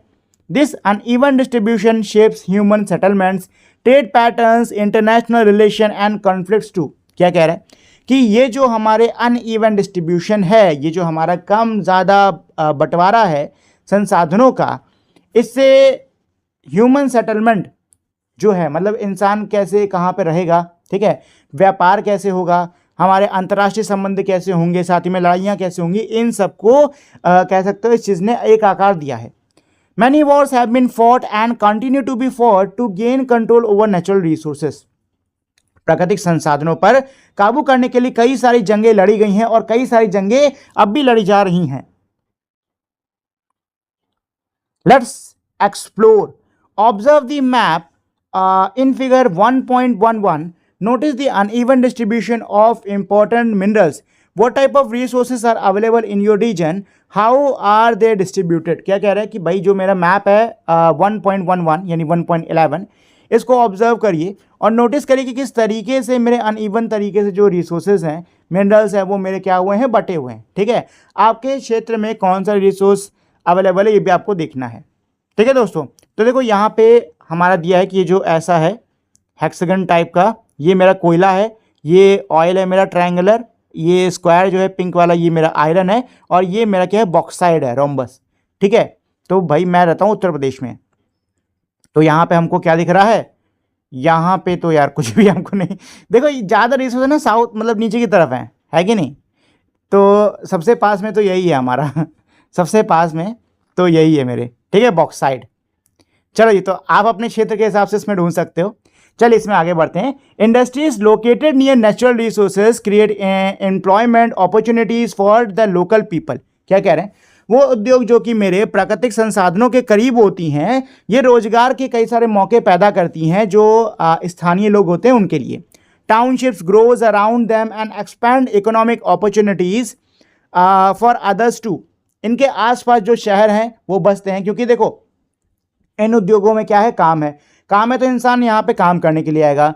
अब जब काम करने के लिए आएगा तो लोग अपने काम के आसपास रहने की जगह ढूंढते कि नहीं ढूंढते हैं, तो धीरे धीरे क्या होगा, शहर बस जाएंगे उसके आसपास और उन शहरों में और काम मेरे क्या होंगे, और काम के मौके मेरे उभरेंगे, बनेंगे, ठीक है। मोर modern facilities that improve the quality of life become accessible. और जो मेरी आधुनिक सुविधाएं हैं जिससे कि हमारे जीवन और बेहतर होता है, ये मेरी एक्सेसिबल होंगी। However, these benefits are often accompanied by cost. लेकिन अक्सर ये जो हमारे फायदे होते हैं ये कॉस्ट यानी कीमत के साथ आते हैं। In short terms as well as in long terms. ये कीमत हमको शॉर्ट टर्म में भी चुकानी पड़ती है और लॉन्ग टर्म में भी चुकानी पड़ती है। We have example from across the world of people living in resource-rich areas who has been displaced from their homes to facilitate such development. क्या कह रहे हैं, हमारे पास दुनिया भर से ऐसे कई सारे उदाहरण हैं जहां पे वो लोग जो कि रिसोर्स रिच एरिया में रहा करते थे उनको उनकी जगह से हटा दिया गया ताकि ये जो रिसोर्सेज हैं इनको निकाला जा सके, ठीक है, ताकि इनका इस्तेमाल किया जा सके। विकास के नाम पे जो लोग रह रहे होते हैं इन जगहों पर उनको निकाल दिया जाता है, ठीक है। In some cases their sacred places under threat leading to conflicts. कई केसेस में जो इनके पवित्र स्थल हैं वो तक खतरे में आ जाते हैं, जिसकी वजह से इनके बीच में क्या होती है, लड़ाइयाँ शुरू हो जाती हैं sorry. National and international trade depend on the geographical location of natural resources. हमारे राष्ट्रीय और अंतर्राष्ट्रीय जो व्यापार है वो ये नेचुरल रिसोर्सेज कहाँ पर हैं इस पर डिपेंड करता है। Combined with human knowledge and skill these can create unique products like what steel. क्या कह रहे हैं कि भाई हमारे मानव जो जानकारी है, मानव जो हमारी ज्ञान है, उसके साथ मिलकर ये जो चीज़ें, मतलब ये जो संसाधन हैं, इनसे मेरी बहुत ही विशिष्ट, बहुत ही खास प्रकार की चीज़ें मेरी बनती हैं। जैसे कि यहाँ पे वॉट स्टील का एग्जाम्पल दिया है। As we know trade fuel the development of large empires in India. जैसे कि हम जानते हैं जो व्यापार है, इससे जो बड़े बड़े हमारे एम्पायर्स थे भारत के अंदर, बड़े बड़े जो राज्य थे, वो हमारे फले फूले थे। लेट्स एक्सप्लोर क्या है। Select any two natural resources, कोई भी दो प्राकृतिक रिसोर्सेज को आप सिलेक्ट करिए। Gather information about their availability across different part of India. Bharat के अलग अलग क्षेत्रों में ये हमारे कितने क्या मौजूद हैं, इसकी जानकारी इकट्ठा करो। मार्क देम ऑन मैप, नक्शे पर इसको मार्क करो। What do you observe about their distribution, आपने इनके डिस्ट्रीब्यूशन के बारे में क्या ऑब्जर्व करा, ये यहाँ पे बताओ। What are the type of economic activity connected with them, इनके साथ में कौन सी हमारी आर्थिक गतिविधियां जुड़ी हुई हैं, ये बताइए। ठीक है ना दोस्तों। तो देखो किन्हीं भी दो हमको नेचुरल रिसोर्स को सिलेक्ट कर लेना है। तो चलो यहाँ पे हम लोग कोल और वाटर लेते हैं। क्या लेते हैं? कोयला और पानी लेते हैं। ठीक है। कोयला मेरा कहाँ कहाँ मौजूद है? देखो कोयला हमको झारखंड, छत्तीसगढ़, उड़ीसा, बंगाल, यहाँ देखने को मिलता है। ठीक है। अच्छा, जो कोयला है ये ज़्यादा मात्रा में हमको ईस्टर्न और सेंट्रल इंडिया में देखने को मिलेगा। ऊपर जो मैप है ना, उसमें आपको ये आपको दिखेगा ये चीज़। ठीक है। अच्छा, इससे जुड़ी हुई मेरी आर्थिक गतिविधियाँ क्या होती हैं कि थर्मल पावर प्लांट, जिससे कि बिजली बनती है, वो इसके आसपास लगाए जाते हैं। साथ ही में स्टील इंडस्ट्री इसके आसपास लगाई जाती है। ठीक है। रेलवे, जो कि पहले स्टील इंजन पे काम किया करता था, अब तो काम नहीं करता, तो रेलवे को हटा दो। ठीक है। इसके अलावा कोल माइनिंग, ठीक है, और कोल से जुड़े हुए व्यापार, वो सब होते हैं। ठीक है ना। वाटर ले लेते हैं, तो पानी, नदियों का, ग्राउंड वाटर, जो भी ले लो। अवेलेबिलिटी की बात करूँ तो पूरे भारत में हर जगह मौजूद है। बस जो सूखे एरिया हैं, जैसे कि हमारे रेगिस्तानी क्षेत्र, वहाँ पे ये उतने मौजूद नहीं होते हैं। ठीक है। अच्छा, ये हर जगह पर बराबर मात्रा में मौजूद नहीं है भाई। पानी अभी बताया ना, जहाँ पे रेगिस्तान क्षेत्र होते हैं वहाँ पे ज़्यादा नहीं होते। ठीक है। अच्छा, कई कई जगहों पे तो बाढ़ आ जाती है, इतना ज़्यादा पानी होता है। ठीक। अच्छा, इससे जुड़ी हुई आर्थिक हमारी गतिविधियाँ क्या है? खेती में पानी का यूज़ होता है, बिजली बनाने में पानी का यूज़ होता है, मछली पकड़ने में पानी का यूज़ होता है। अरे पानी का यूज़ सब में होता है भाई। ठीक है ना। पानी का यूज़ क्या होता है? सब में होता है। ठीक है जी। ठीक है। तो ये है इन दोनों के आंसर। देखो अगर आप लोग चाहो तो कोई और नेचुरल रिसोर्सेज भी पिक कर सकते हो, जरूरी नहीं यही पिक करो। ठीक है। किसी और को भी आप पिक कर सकते हो, आपकी इच्छा। चले जी, discuss the implication of extracting the natural resources in those part of current and future generation. Suggest ways in which we can use natural gift in responsible ways. क्या कह रहे हैं कि भाई इनको एक्सट्रैक्ट करने के, ये जो प्राकृतिक हमारे संसाधन हैं, इनको निकालने के हमारे इम्प्लीकेशंस क्या हैं। ठीक है। अभी और हमारे भविष्य की जनरेशन पर इसका क्या असर पड़ेगा, ठीक है, ये आपको बताना है। साथ ही में ऐसे तरीक़ों को आप सजेस्ट करिए जिससे कि हम प्रकृति के ये जो हमारे तोहफे हैं, इनका इस्तेमाल हम लोग जिम्मेदारी के साथ कर सकें। ठीक है ना। तो देखो, अगर हम कहीं पे भी रिसोर्सेज को निकालते हैं, तो अभी हमने ऊपर पढ़ा कि जहाँ पे भी रिसोर्स को निकाला जाता है वहाँ पे एम्प्लॉयमेंट क्या होता है, हमारा पैदा होता है, रोजगार पैदा होता है। ठीक है। शहर के शहर बस जाते हैं, है कि नहीं। इकोनॉमिक बूस्ट आता है उस क्षेत्र में। ठीक। अच्छा, लॉन्ग टर्म, ये तो शॉर्ट टर्म फायदे हो गए। लॉन्ग टर्म इसके नुकसान हमारे क्या होते हैं, इसके लॉन्ग टर्म नुकसान। अच्छा, शॉर्ट टर्म नुकसान भी बता देता हूँ। शॉर्ट टर्म नुकसान यही है कि भाई जो हमारी वहाँ की प्रकृति होती है, इन रिसोर्सेज को निकालने के लिए पूरा उसको ध्वस्त कर दिया जाता है। ठीक है। चलो अब लॉन्ग टर्म पे आते हैं। तो लॉन्ग टर्म प्रॉब्लम्स क्या हैं कि भाई कोयल माइनिंग की वजह से पोल्यूटेड हो जाती है जगह। ठीक है। पानी वानी बाकी सब का यूज़ किया जाता है, बहुत गंदगी, पोल्यूशन हो जाता है। ठीक। फ्यूचर जनरेशन पे इसका क्या इम्पैक्ट पड़ता है कि अगर आप अभी सारे रिसोर्सेज निकाल लोगे तो भविष्य की जनरेशन क्या करेगी, घुइयां अच्छी लगी बैठकर। ठीक है। तो उसके लिए भी हमको कुछ ना कुछ बचाना है। ठीक। साथ ही में हेल्थ, अब भाई देखो जब भी हम रिसोर्सेज निकालते हैं ना, पोल्यूशन तो होगा ही होगा। ठीक है। और जब भी पोल्यूशन होगा इसका हेल्थ पे बुरा असर पड़ने वाला है। ठीक है। हेल्थ पर, आसपास के पर्यावरण पर बुरा असर पड़ेगा, जिससे कि पानी का प्रदूषण, वायु का प्रदूषण, मिट्टी का प्रदूषण, हर प्रकार का प्रदूषण होगा। ठीक है ना। चलो अब इसमें आगे बढ़ते हैं। Nature does not pay attention to political boundaries, क्या कह रहे हैं, जो हमारी प्रकृति होती है वो राजनीतिक सीमाओं पर ध्यान नहीं देती। This led to tension regarding the sharing of natural resources across state as well as countries. इसकी वजह से क्या होता है कि प्राकृतिक संसाधनों के शेयरिंग पर तनाव पैदा हो जाता है राज्यों के बीच में, देशों के बीच में। One example is sharing of Kaveri river water among Karnataka, Tamil Nadu, Kerala and Puducherry. Negotiations and drift management were required to maintain peace and fair sharing. Of course, reaching such agreements between neighboring countries is not easy. क्या कह रहे हैं? Example दिया हुआ है हमारा कर्नाटक, तमिलनाडु और केरला, पुडुचेरी के बीच में जो कावेरी नदी का पानी है उसको लेकर। ठीक है, यहाँ पे कावेरी नदी के पानी को लेकर काफ़ी कह सकते हो वाद विवाद हुआ है। ठीक है, अच्छी बात यह है कि ये हमारे देश के हिस्सा हैं, एक कंट्री के हिस्सा हैं, तो शांतिपूर्ण तरीके से इन पर जो भी समझौता है वो हो गया है। लेकिन कई बार क्या होता है कि ये जो प्राकृतिक संसाधन होते हैं ना, ये मेरे दो देशों के बीच से होके जा रहे होते हैं। अब देशों के बीच में इतनी शांतिपूर्ण तरीके से समझौता नहीं हो पाता। ठीक है, चलिए let's explore, find out about such conflicts in international context, discuss your finding in class. क्या कह रहे हैं? आपको अब ऐसे ही जो तनाव हैं अंतर्राष्ट्रीय कॉन्टेक्स्ट के हिसाब से आपको ढूंढने होंगे। ठीक है, तो भाई देखिए कई सारे हमारे कह सकते हो तनाव देशों के बीच में हमारे बने हुए हैं प्राकृतिक संसाधनों को लेकर। ठीक है, जैसे कि अभी आपने सुना होगा, न्यूज़ में आ रहा है, उसका क्या बोलते हैं कि जो चाइना है वो किसके ऊपर, ब्रह्म नदी के ऊपर, ब्रह्मपुत्र के ऊपर क्या बना रहा है, एक बहुत बड़ा डैम बना रहा है। ठीक है, जिससे कि हम लोग को पानी की क्या हो सकती है, दिक्कत हो सकती है। ठीक है, तो इस पर कॉन्फ्लिक्ट बन रहा है। ठीक है, इसके अलावा हमारी जो इथियोपिया, इजिप्ट, सूडान जैसी कंट्रीज़ हैं, ठीक है, उन्होंने जो नदियां हैं उस पर पानी डैम बना रखा है जिसकी वजह से उनको दिक्कत हो रही है। ठीक है, इसके ऊपर नाइल नदी का जो पानी है उसी क्षेत्र में पड़ता है, उसके ऊपर भी काफ़ी सारी बहस है। ठीक, तो ऐसे कई सारे हमारे कह सकते हो इंटरनेशनल हमारे कॉन्फ्लिक्ट्स हैं। ठीक है ना, चलिए अच्छा, यहाँ पे ना हमारी मेठूर डैम की फ़ोटो दी हुई है जो कि तमिलनाडु में है और ये कावेरी नदी के ऊपर बना हुआ है। ठीक है, इसी डैम की वजह से जो ऊपर हम लोग पढ़ नहीं रहे थे कि पानी को लेकर तनाव है, इसी डैम की वजह से और इन्हीं सब चीज़ों की वजह से ही बना है। चलो, the natural resources curse, having abundant natural resource do not guarantee economic prosperity. क्या कह रहे हैं कि भाई प्रचुर मात्रा में, खूब सारी मात्रा में प्राकृतिक संसाधनों का होना एक गारंटी नहीं होती कि आपकी जो अर्थव्यवस्था है वो फले फूलेगी ही। Some regions rich in natural resources can experience lower economic growth and development.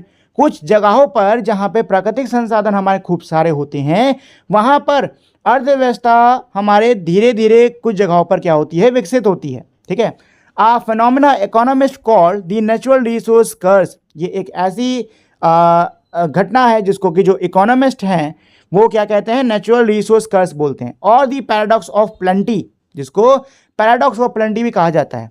Put very simply, आसान भाषा में अगर हम इसको कहें, this means that often having plenty of natural resource does not automatically means that a country is rich. इसका मतलब ये है कि आसान भाषा में अगर हम कहें तो इसका मतलब ये है कि प्रचुर मात्रा में प्राकृतिक संसाधनों का होना यह नहीं मतलब है कि वो देश ऑटोमेटिकली अपने आप अमीर हो जाएगा। Frequently, economics are unable to develop industries that convert the resources into products of higher values. क्या है कि भाई यहाँ की अर्थव्यवस्था ऐसे उद्योगों को नहीं लगा पाती जो कि उन संसाधनों से हाई वैल्यू की चीज़ों को बना सके। The chapter factor of production in the later parts of this book will give you an understanding of this. क्या कह रहे हैं भाई, इसी में आगे हमारा एक चैप्टर आने वाला है, फैक्टर ऑफ प्रोडक्शंस। ठीक है, ये आपको इस चीज़ में बेहतर नॉलेज देगा। ठीक है, मतलब ये है कि कुल मिलाकर देखो, मतलब ये है कि अगर आपके पास में प्राकृतिक संसाधन अच्छी मात्रा में है लेकिन उसके बावजूद आपके पास में ऐसी सुविधाएं नहीं है कि आप उस प्राकृतिक संसाधन का इस्तेमाल कर पाओ, तो भी उन संसाधनों का होना आपके अर्थव्यवस्था के लिए अच्छा एक तरीके से नहीं होता है। ठीक है, मतलब वही हालत हो गई कि आप सोने के पहाड़ पर बैठे हो लेकिन आपको पता नहीं कि सोना खोदना कैसे। ठीक है, चलो, India has generally avoided this curse by investing in the development of such industries to meet our growing needs. क्या कह रहे हैं, भारत ने इस अभिशाप से भारत हमारा बचा है। कैसे बचा है, भारत ने क्या करा कि भाई ऐसे जो मेरे उद्योग होते हैं इनमें पहले से ही इन्वेस्ट करा, इनको पहले से ही तैयार करा, जिससे कि हमारी जो बढ़ती हुई मांग है उसको पूरा किया जा सके। Let's explore, What do you think are the different input required to enable the use of natural resources available in different geographical areas? क्या कह रहे हैं, क्या लगता है आपको कि क्या सोचते हो आप कि हमारे अलग अलग वो क्या चीज़ें हैं जिनकी हमें ज़रूरत पड़ती है किसी भी क्षेत्र में जो मौजूद प्राकृतिक संसाधन है उनका इस्तेमाल करने में? ठीक है, तो देखिए हमारे कई सारे इनपुट्स रिक्वायर्ड होते हैं, ठीक, जैसे कि टेक्नोलॉजी सबसे पहली चीज़ हो गई। देखो कहीं पे भी आपको कोई भी संसाधन दे रखा है, अगर आपको उसका यूज़ करना है टेक्नोलॉजी होना तो मस्ट है। अगर टेक्नोलॉजी नहीं है तो कैसे यूज़ कर लोगे भाई? मान लो आपको कहीं पे कोयले की खान है, ठीक है, लेकिन आपके पास औजार ही नहीं उसको खोद के निकालने के, तो खान होने का क्या फ़ायदा? आप उसका यूज़ ही नहीं कर सकते हो। ठीक है, इसके अलावा मैन पावर आपके पास में स्किल्ड होनी चाहिए। ठीक है ना, एग्जाम्पल के लिए मान लो आपके पास में रिसोर्सेस हैं अच्छे खासे कि उससे आप इलेक्ट्रॉनिक सामान या बैटरीज बना सकते हो, लेकिन आपके पास में मैन पावर नहीं जिसको बनाना आता है, तो उस रिसोर्सेज का होने का कोई फ़ायदा है? कोई फ़ायदा नहीं है। ट्रांसपोर्ट, सामान को यहाँ से वहाँ ले जाना भी बहुत ज़रूरी होता है भाई, सामान को यहाँ से वहाँ ले जाना भी बहुत ज़रूरी होता है। अगर सामान मान लो आपने बना भी लिया लेकिन आप उसको कहीं ले जा नहीं पा रहे हो, वहीं का वहीं धरा है, तो क्या उसका कोई लाभ है? नहीं। अच्छा, प्लानिंग और पॉलिसीज़ बहुत इंपॉर्टेंट है। मतलब ये नहीं कहीं रिसोर्स आ रहे तो अंधाधुंध खोद के निकाल लो बस हो गया काम, नहीं नहीं नहीं, प्रॉपर प्लानिंग करके उसको निकालिए। ठीक है ना, अवेयरनेस, लोगों में जागरूकता होनी चाहिए कि अंधाधुंध किसी चीज़ का यूज़ नहीं करना है, और ये सारी चीज़ें करने के लिए पैसा होना चाहिए। ठीक है ना, तो हमें क्या क्या इनपुट्स की ज़रूरत पड़ती है किसी भी नेचुरल रिसोर्स को यूज़ करने की? तो वो है हमारी technology, skilled man power, transport, policies and planning, awareness and finance. ठीक है, इसका आप शॉर्ट में आंसर से लिख सकते हो। Input required for using natural resources effectively are technology, skilled man power, transport, planning, awareness and finance, या फिर मनी, या फिर कैपिटल। ठीक है, जो चाहे लिख लो। चलिए, however the challenge of balancing resource extraction with sustainability remains। क्या कह रहे हैं, लेकिन जो चुनौती है हमारी कि जो संसाधन है उनको सस्टेनेबल ढंग से उनका इस्तेमाल किया जाए, ये हमारी अब भी वैसे बनी हुई है। Understanding and managing natural resources is a valuable starting point. क्या कह रहे हैं, प्राकृतिक संसाधनों को कैसे इस्तेमाल करना है उनके बारे में जानना, ये मेरा एक बहुत ही मूल्यवान शुरुआती बिंदु है इसमें। But human knowledge, good governance and strategic planning determine whether they became lasting benefit और टेम्परेरी विंडफॉल। क्या कह रहे हैं, लेकिन मानव ज्ञान, ठीक है, अच्छा प्रावधान और सही प्रकार से जो प्लानिंग है ये चीज़ निश्चित करती है कि ये जो संसाधन है आपके पास में, क्या ये लंबे समय तक चलने वाला फ़ायदा है या फिर टेम्परेरी विंडफॉल, यानी कि बस कुछ ही समय तक आपकी चलने वाली चांदनी है। ठीक है, responsible and wise use of natural resources, मतलब जिम्मेदारी के साथ में और सोच समझ के प्राकृतिक संसाधनों का इस्तेमाल। क्या है, sustaining life on earth require that we respect nature and use natural resource in a way that enables the restoration and regeneration of renewable resources and the responsible and judicious use of non-renewable ones। क्या कह रहे हैं कि भाई पृथ्वी पर life के sustain होने के लिए ये बहुत ही ज़रूरी है, पृथ्वी पर हमारे जीवन के बने रहने के लिए ये बहुत ही महत्वपूर्ण है कि हम प्रकृति का सम्मान करें। ठीक है, जो हमारे प्राकृतिक संसाधन हैं उनका सम्मान करें, उनको सही प्रकार से इस रूप से इस्तेमाल करें कि जो प्रकृति है वो इन संसाधनों को, इन प्राकृतिक संसाधनों को रिस्टोर और रीजनरेट कर सके। ठीक है, साथ ही में जो हमारे नॉन रिन्यूएबल भी हमारे जो रिसोर्सेज हैं उनका भी इस्तेमाल हमें सोच समझ के करना चाहिए, जिम्मेदारी के साथ में सोच समझ के करना चाहिए।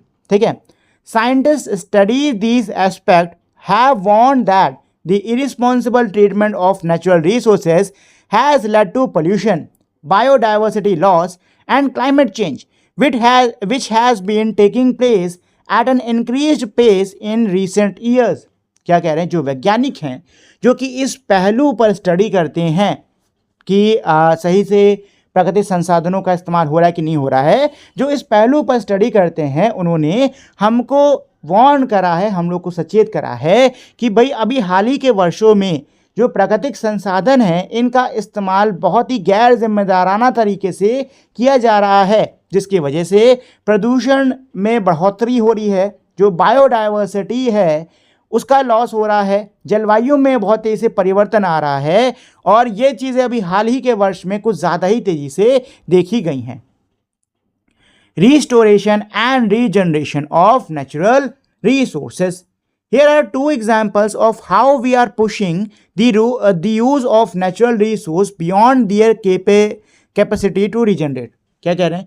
यहाँ पे हमारे दो एग्जाम्पल दिए हुए हैं इस चीज़ के कि कैसे हम प्राकृतिक संसाधनों का इस्तेमाल उनके रीजनरेट होने की काबिलियत से अधिक कर रहे हैं। Many farmers in our country extract groundwater for irrigation purpose. हमारे देश के कई किसान जमीन से पानी निकालते हैं सिंचाई हेतु, ठीक है। In many states, कई राज्यों में the extraction rate is greater than the rate at which the water table is replenished. क्या कह रहे हैं? जो निकालने का दर है वो पानी के अंदर ग्राउंड वाटर में रिप्लेनिश होने की दर से कहीं ज़्यादा है। ओवर टाइम, लंबे समय तक दिस डेफिशिएट बिल्ड अप, ये जो कमी है पानी की ये क्या होती है, बिल्डअप होती रहती है, बढ़ती रहती है, leading to higher cost of extraction of ground water, जिसकी वजह से जो हमको कॉस्ट यानी जो हमको कीमत चुकानी पड़ रही है ग्राउंड वाटर को निकालने की वो बढ़ती जा रही है। And eventually to it unavailability, और क्या होता है कि पानी फिर आगे चल के उपलब्धि नहीं रहता।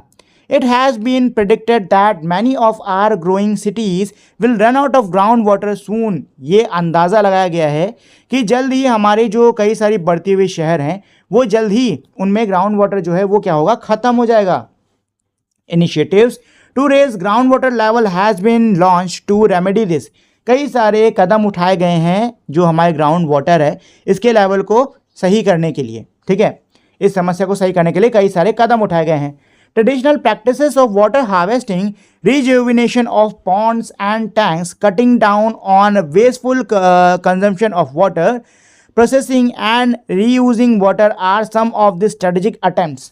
क्या कह रहे हैं कि भाई पारंपरिक तरीके से जिस प्रकार से हम लोग वाटर को हार्वेस्ट करते हैं, जो हमारे पुराने तालाब और जो कुंड हैं उनको फिर से सही किया जा रहा है, जो पानी की जो खपत अत्यधिक हो रही है उसको कम किया जा रहा है और इस्तेमाल किए हुए पानी को दोबारा से इस्तेमाल करने, ये हमारे कुछ क्या है प्रयास हैं पानी को ग्राउंड वाटर की लेवल को सही करने के।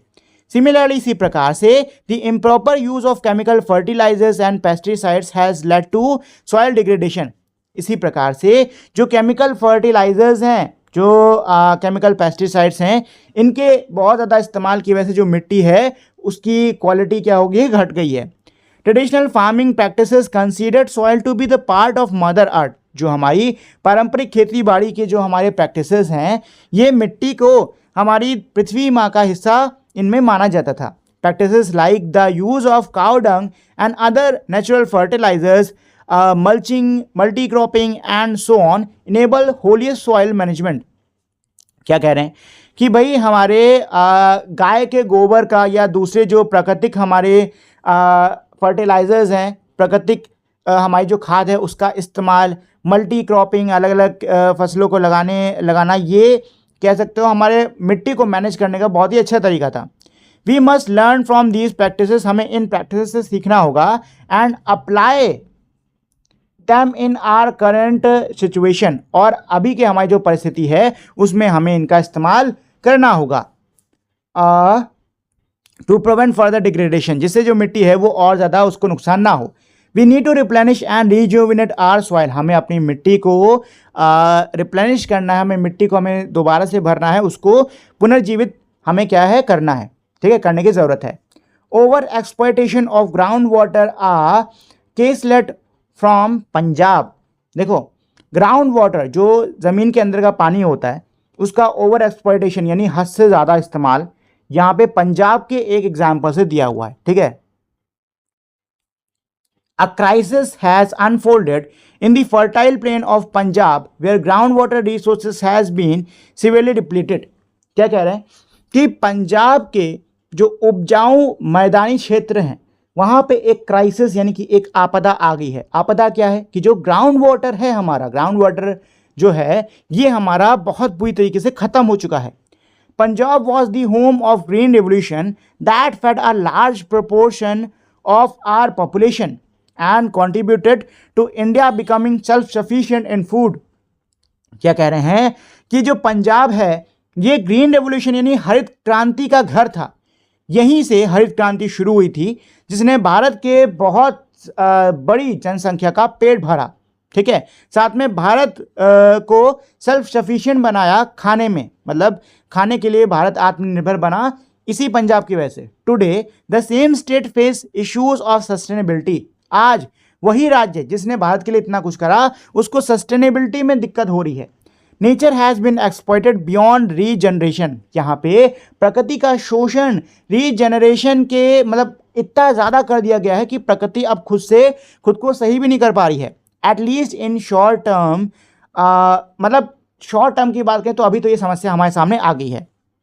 However, this concern is not particular to Punjab. लेकिन ये जो चिंता करने वाली बात है ये खास पंजाब के लिए ही नहीं है। It affect many other states. ये जो समस्या है ये बाकी कई राज्यों को भी क्या कर रही है, इफेक्ट कर रही है। In 1960 farmer shifted to high yield varieties of wheat and paddy. 1960 में जो किसान है उन्होंने जो भारी उपज करने वाले हमारे जो गेहूं हैं, हमारे जो पैडी हैं, चावल हैं, धान हैं, उन फसलों को लगाना शुरू करा। These required more water. इनको ज़्यादा पानी की ज़रूरत थी, हमारे पारंपरिक बीजों से ज़्यादा पानी की ज़रूरत थी। And farmer began to extract ground water to meet this need. और इस ज़रूरत को पूरा करने के लिए जो किसान है उन्होंने ज़मीन से और भी ज़्यादा पानी निकालना शुरू कर दिया। इन एडिशन इसके साथ साथ the supply of free power led to the over pumping of ground water. जो हमारी फ्री पावर है उसकी सप्लाई की वजह से भी जो ग्राउंड वाटर है उसको काफ़ी ज़्यादा क्या है, निकाला जाने लगा। A situation still prevalent in much of India today. जो कि आज भारत में आज भी सिचुएशन बनी हुई है। Modern farming technique also required the use of chemical pesticides and fertiliser. जो मॉडर्न फार्मिंग है, जो आधुनिक खेती की हमारी जो तकनीक है उसमें केमिकल फर्टिलाइजर्स और पेस्टिसाइड्स की क्या है, ज़रूरत है। The combined effect of these factors is that the groundwater level in a large part of Punjab has been inaccessible till depth of about 30 meters। क्या कह रहे हैं कि ये जो हमारे अलग अलग फैक्टर्स हैं इनकी वजह से क्या हुआ है कि जो ग्राउंड वाटर है हमारा पंजाब में वो 30 मीटर की गहराई तक जा चुका है, मतलब इतना ज़्यादा नीचे चला गया है। And the chemical from the pesticide and fertilizers had dissolved in groundwater causing health hazards। और जो केमिकल्स और जो केमिकल्स हैं हमारे फर्टिलाइजर्स के, पेस्टिसाइड्स के, ये पानी में घुल गए हैं, ग्राउंड वाटर में घुल गए हैं, जिसकी वजह से सेहत पर इसका क्या हो रहा है, बहुत ही बुरा असर हो रहा है। ठीक है, almost 80% of area of Punjab has been classified as over exploited. क्या कह रहे हैं, तकरीबन 80% क्षेत्र जो है पंजाब का इसको ओवर एक्सप्लॉइटेड के रूप में, यानी कि यहाँ पे इन संसाधनों का हद से ज़्यादा इस्तेमाल हो रहा है, इस रूप में इनको क्लासीफाई करा गया है। इन अदर वर्ड्स, दूसरे शब्दों में, we have drawn water at a rate much greater than at which restoration and rejuvenation of ground water is possible.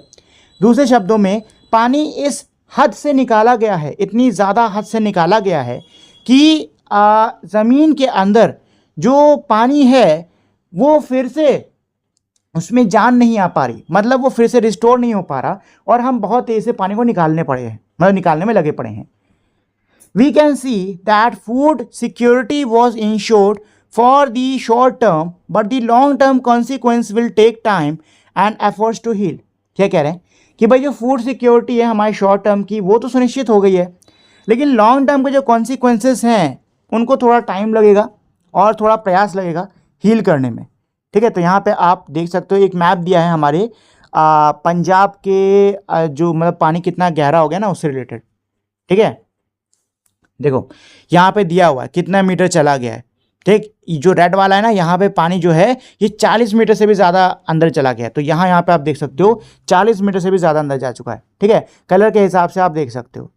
ठीक है, चलिए अच्छा, ये हमारे जैसलमेर का किला है, राजस्थान का, बहुत ही सुंदर सा है, मजा आ गया देखकर। चलिए हम लोग इस पे आते हैं आगे। The case of cement. अब आगे हम लोग सीमेंट के बारे में पढ़ने वाले हैं, ठीक है। We can not imagine life without cement. Cement के बिना हम जीवन की कल्पना भी नहीं कर सकते हैं। Our houses, school and hospitals and other buildings, bridges, roads and airports are required cement. क्या कह रहे हैं, हमारी जो कई सारी इमारतें हैं, जैसे कि घर, स्कूल, अस्पताल, हमारे पुल हो गए, सड़कें हो गई, एयरपोर्ट्स हो गए, इन सबको सीमेंट की ज़रूरत पड़ती है। The production of cement has been listed as one of the most polluting industries. जो सीमेंट का प्रोडक्शन है, यानी कि सीमेंट को बनाने की जो मेरी इंडस्ट्री है, वो सबसे ज़्यादा प्रदूषण करने वाली इंडस्ट्री के तौर पर जानी जाती है। The process of production release fine dust that enters our lungs and those of animal, damaging them, settled on leaves of plant, decreasing their yields and cause soil and water pollution too. क्या कह रहे हैं कि भाई जो छोटे छोटे fine dust particles होते हैं जो कि हमारे सीमेंट के प्रोडक्शन में निकलते हैं, ये हमारे फेफड़ों में जाते हैं, जानवरों के फेफड़ों में जाते हैं, उनको नुकसान पहुंचाते हैं। साथ में पेड़ों की पत्तियों पर ये जाके बैठ जाते हैं, जिससे कि उनकी उपज कम होती है। इसके अलावा मिट्टी और जल प्रदूषण भी इनकी वजह से होता है। The Central Pollution Control Board has created guidelines for cement factories to ensure that the pollution is minimized or eliminated. जो सेंट्रल पोल्यूशन कंट्रोल बोर्ड है, उनके द्वारा गाइडलाइंस तैयार की गई है सीमेंट फैक्ट्रीज के लिए, जिससे कि जो ये प्रदूषण हो रहा है सीमेंट बनाने में, इसको पूरी तरीके से खत्म किया जा सके या कम से कम किया जा सके। इन एडिशन, इसके साथ साथ there is a move toward creating alternative material that reduce pollution. इसके साथ साथ इसके अल्टरनेट मटेरियल्स को बनाने के भी कोशिश करी जा रही है, जिससे कि प्रदूषण को क्या किया जा सके, कम से कम किया जा सके।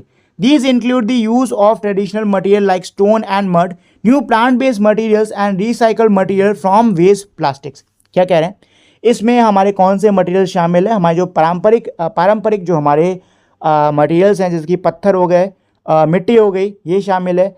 प्लांट बेस्ड हमारे नए मटेरियल्स ये इनमें शामिल हैं। और जो प्लास्टिक वेस्ट है, इसको रिसाइकल करके कंक्रीट की जगह, कंक्रीट कह रहा हूँ, सीमेंट की जगह पे इसका यूज़ करा जा रहा है। ठीक है, चलो, तो यहाँ पे हमारा एक बिल्डिंग की इमेज दी है। ये किसकी इमेज है, ये कम्युनिटी बिल्डिंग है हमारी, किसकी, एरोवाइल, कंस्ट्रक्टेड बाय एरोवाइल अर्थ इंस्टीट्यूट द्वारा जो कि बनाई गई है। ठीक है, और ये जो मॉडर्न बिल्डिंग है, ये पूरी मड से बनी है। किससे बनी है, मिट्टी से बनी हुई है।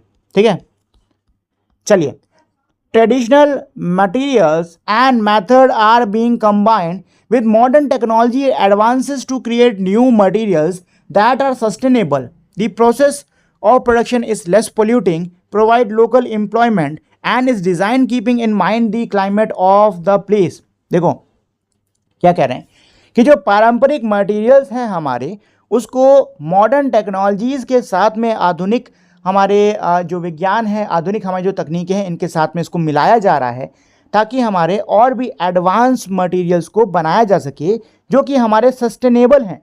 ठीक है, मतलब इनके प्रोडक्शन में, इनको बनाने में कम पोल्यूशन हमारा होता है। ठीक है, साथ ही में जो स्थानीय लोग हैं उनको रोज़गार मिलता है। ठीक है, और हमारे किसी भी जगह की जलवायु को ध्यान में रखकर इनको तैयार किया जाता है।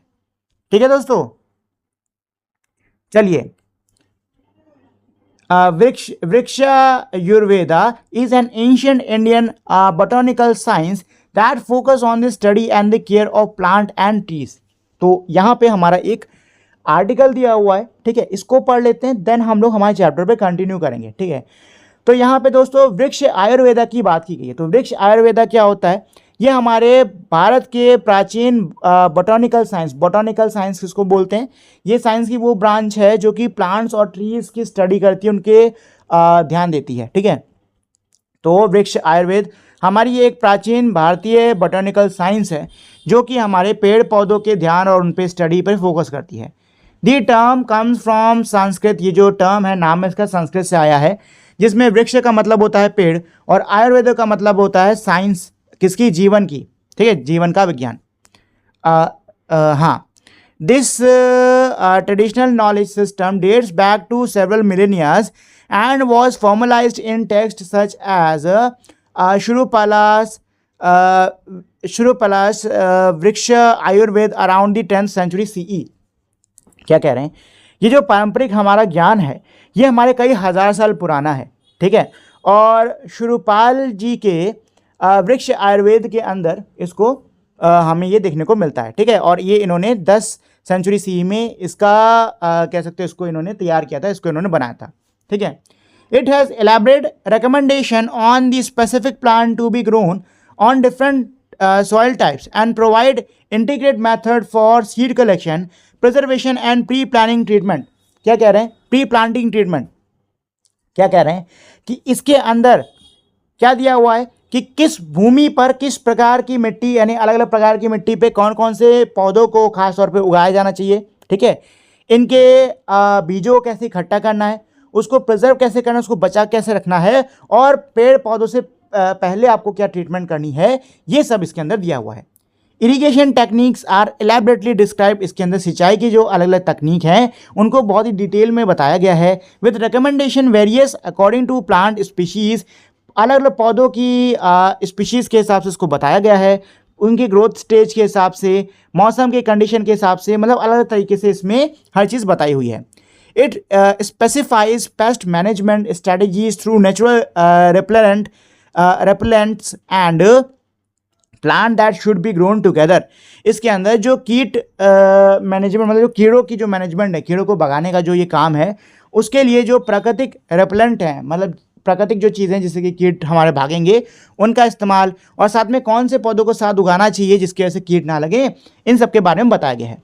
This form of sustainable agriculture promote practice like crop rotation and mix cropping to maintain soil health. ये जो हमारी सस्टेनेबल खेती बाड़ी की ये जो हमारी करने का तरीका है, ये हमारे क्रॉप रोटेशन और मिक्स क्रॉपिंग इसको क्या करता है, सपोर्ट करता है, ठीक है। Which Ayurveda also offers advice on proper method of ploughing soil so as to retain soil moisture as well as facilitate the growth of living organism in the soil like fungi, bacteria and earthworms.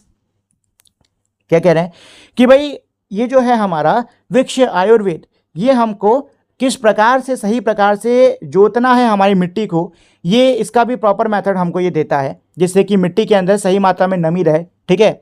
उसके अंदर जो living organism है हमारे, जैसे कि fungi, bacteria और earthworm, इनका growth कैसे हो, इस सब के बारे में भी हमारे इसके अंदर लिखा हुआ है, ठीक है दोस्तों।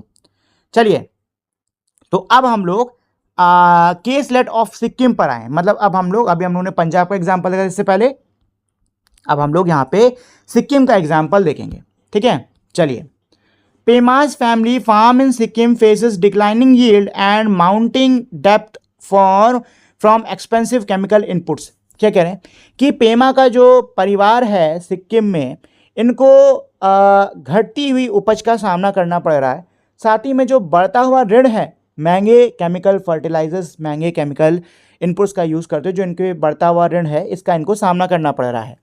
When the state government announced a policy to promote organic farming throughout the state, Prema's family decided to try। जब जो राज्य सरकार है उन्होंने घोषणा करी कि वो ऐसी पॉलिसीज़ को बढ़ावा देंगे जो कि ऑर्गेनिक फार्मिंग को बढ़ावा दे, तो प्रेमा के परिवार ने फैसला करा कि वो इसको ट्राई करेंगे एक बार। It was not an easy transition.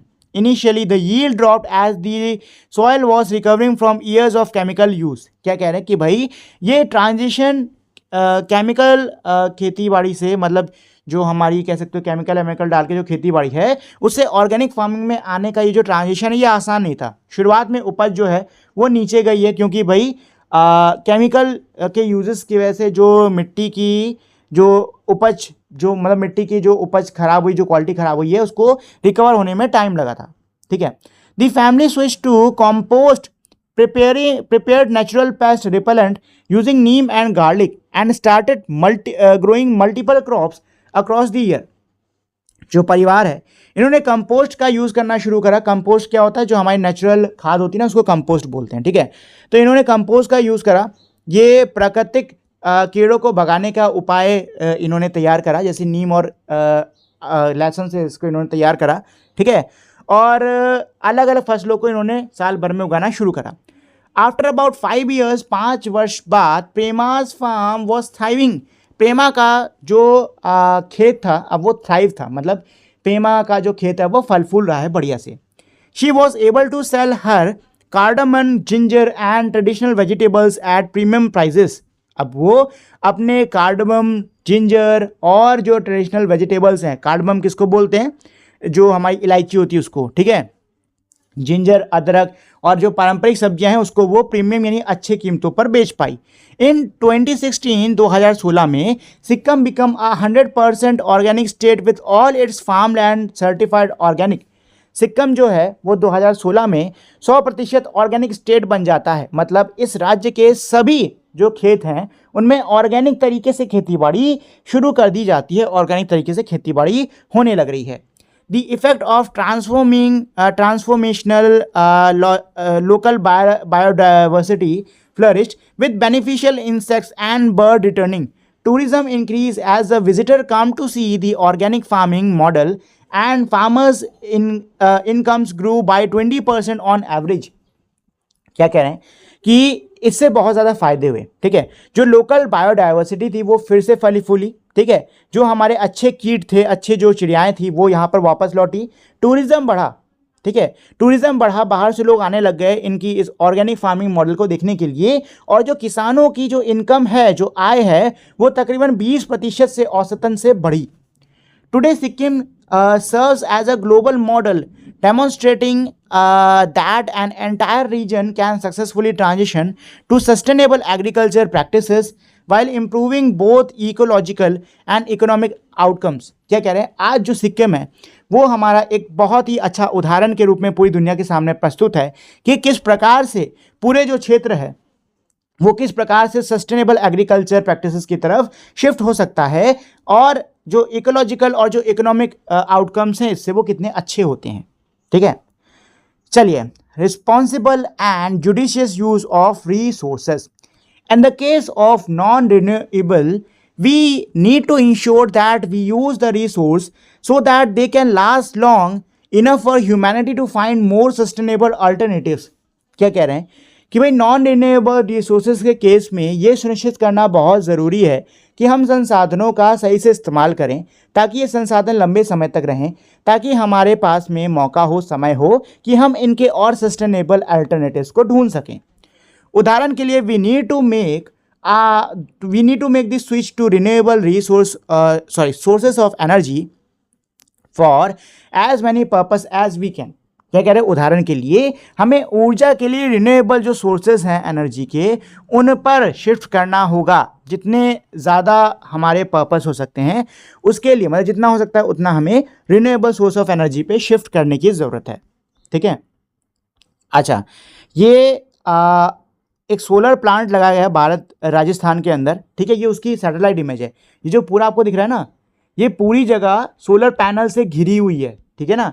ये पूरी जगह किससे, सोलर पैनल से घिरी हुई है, ठीक।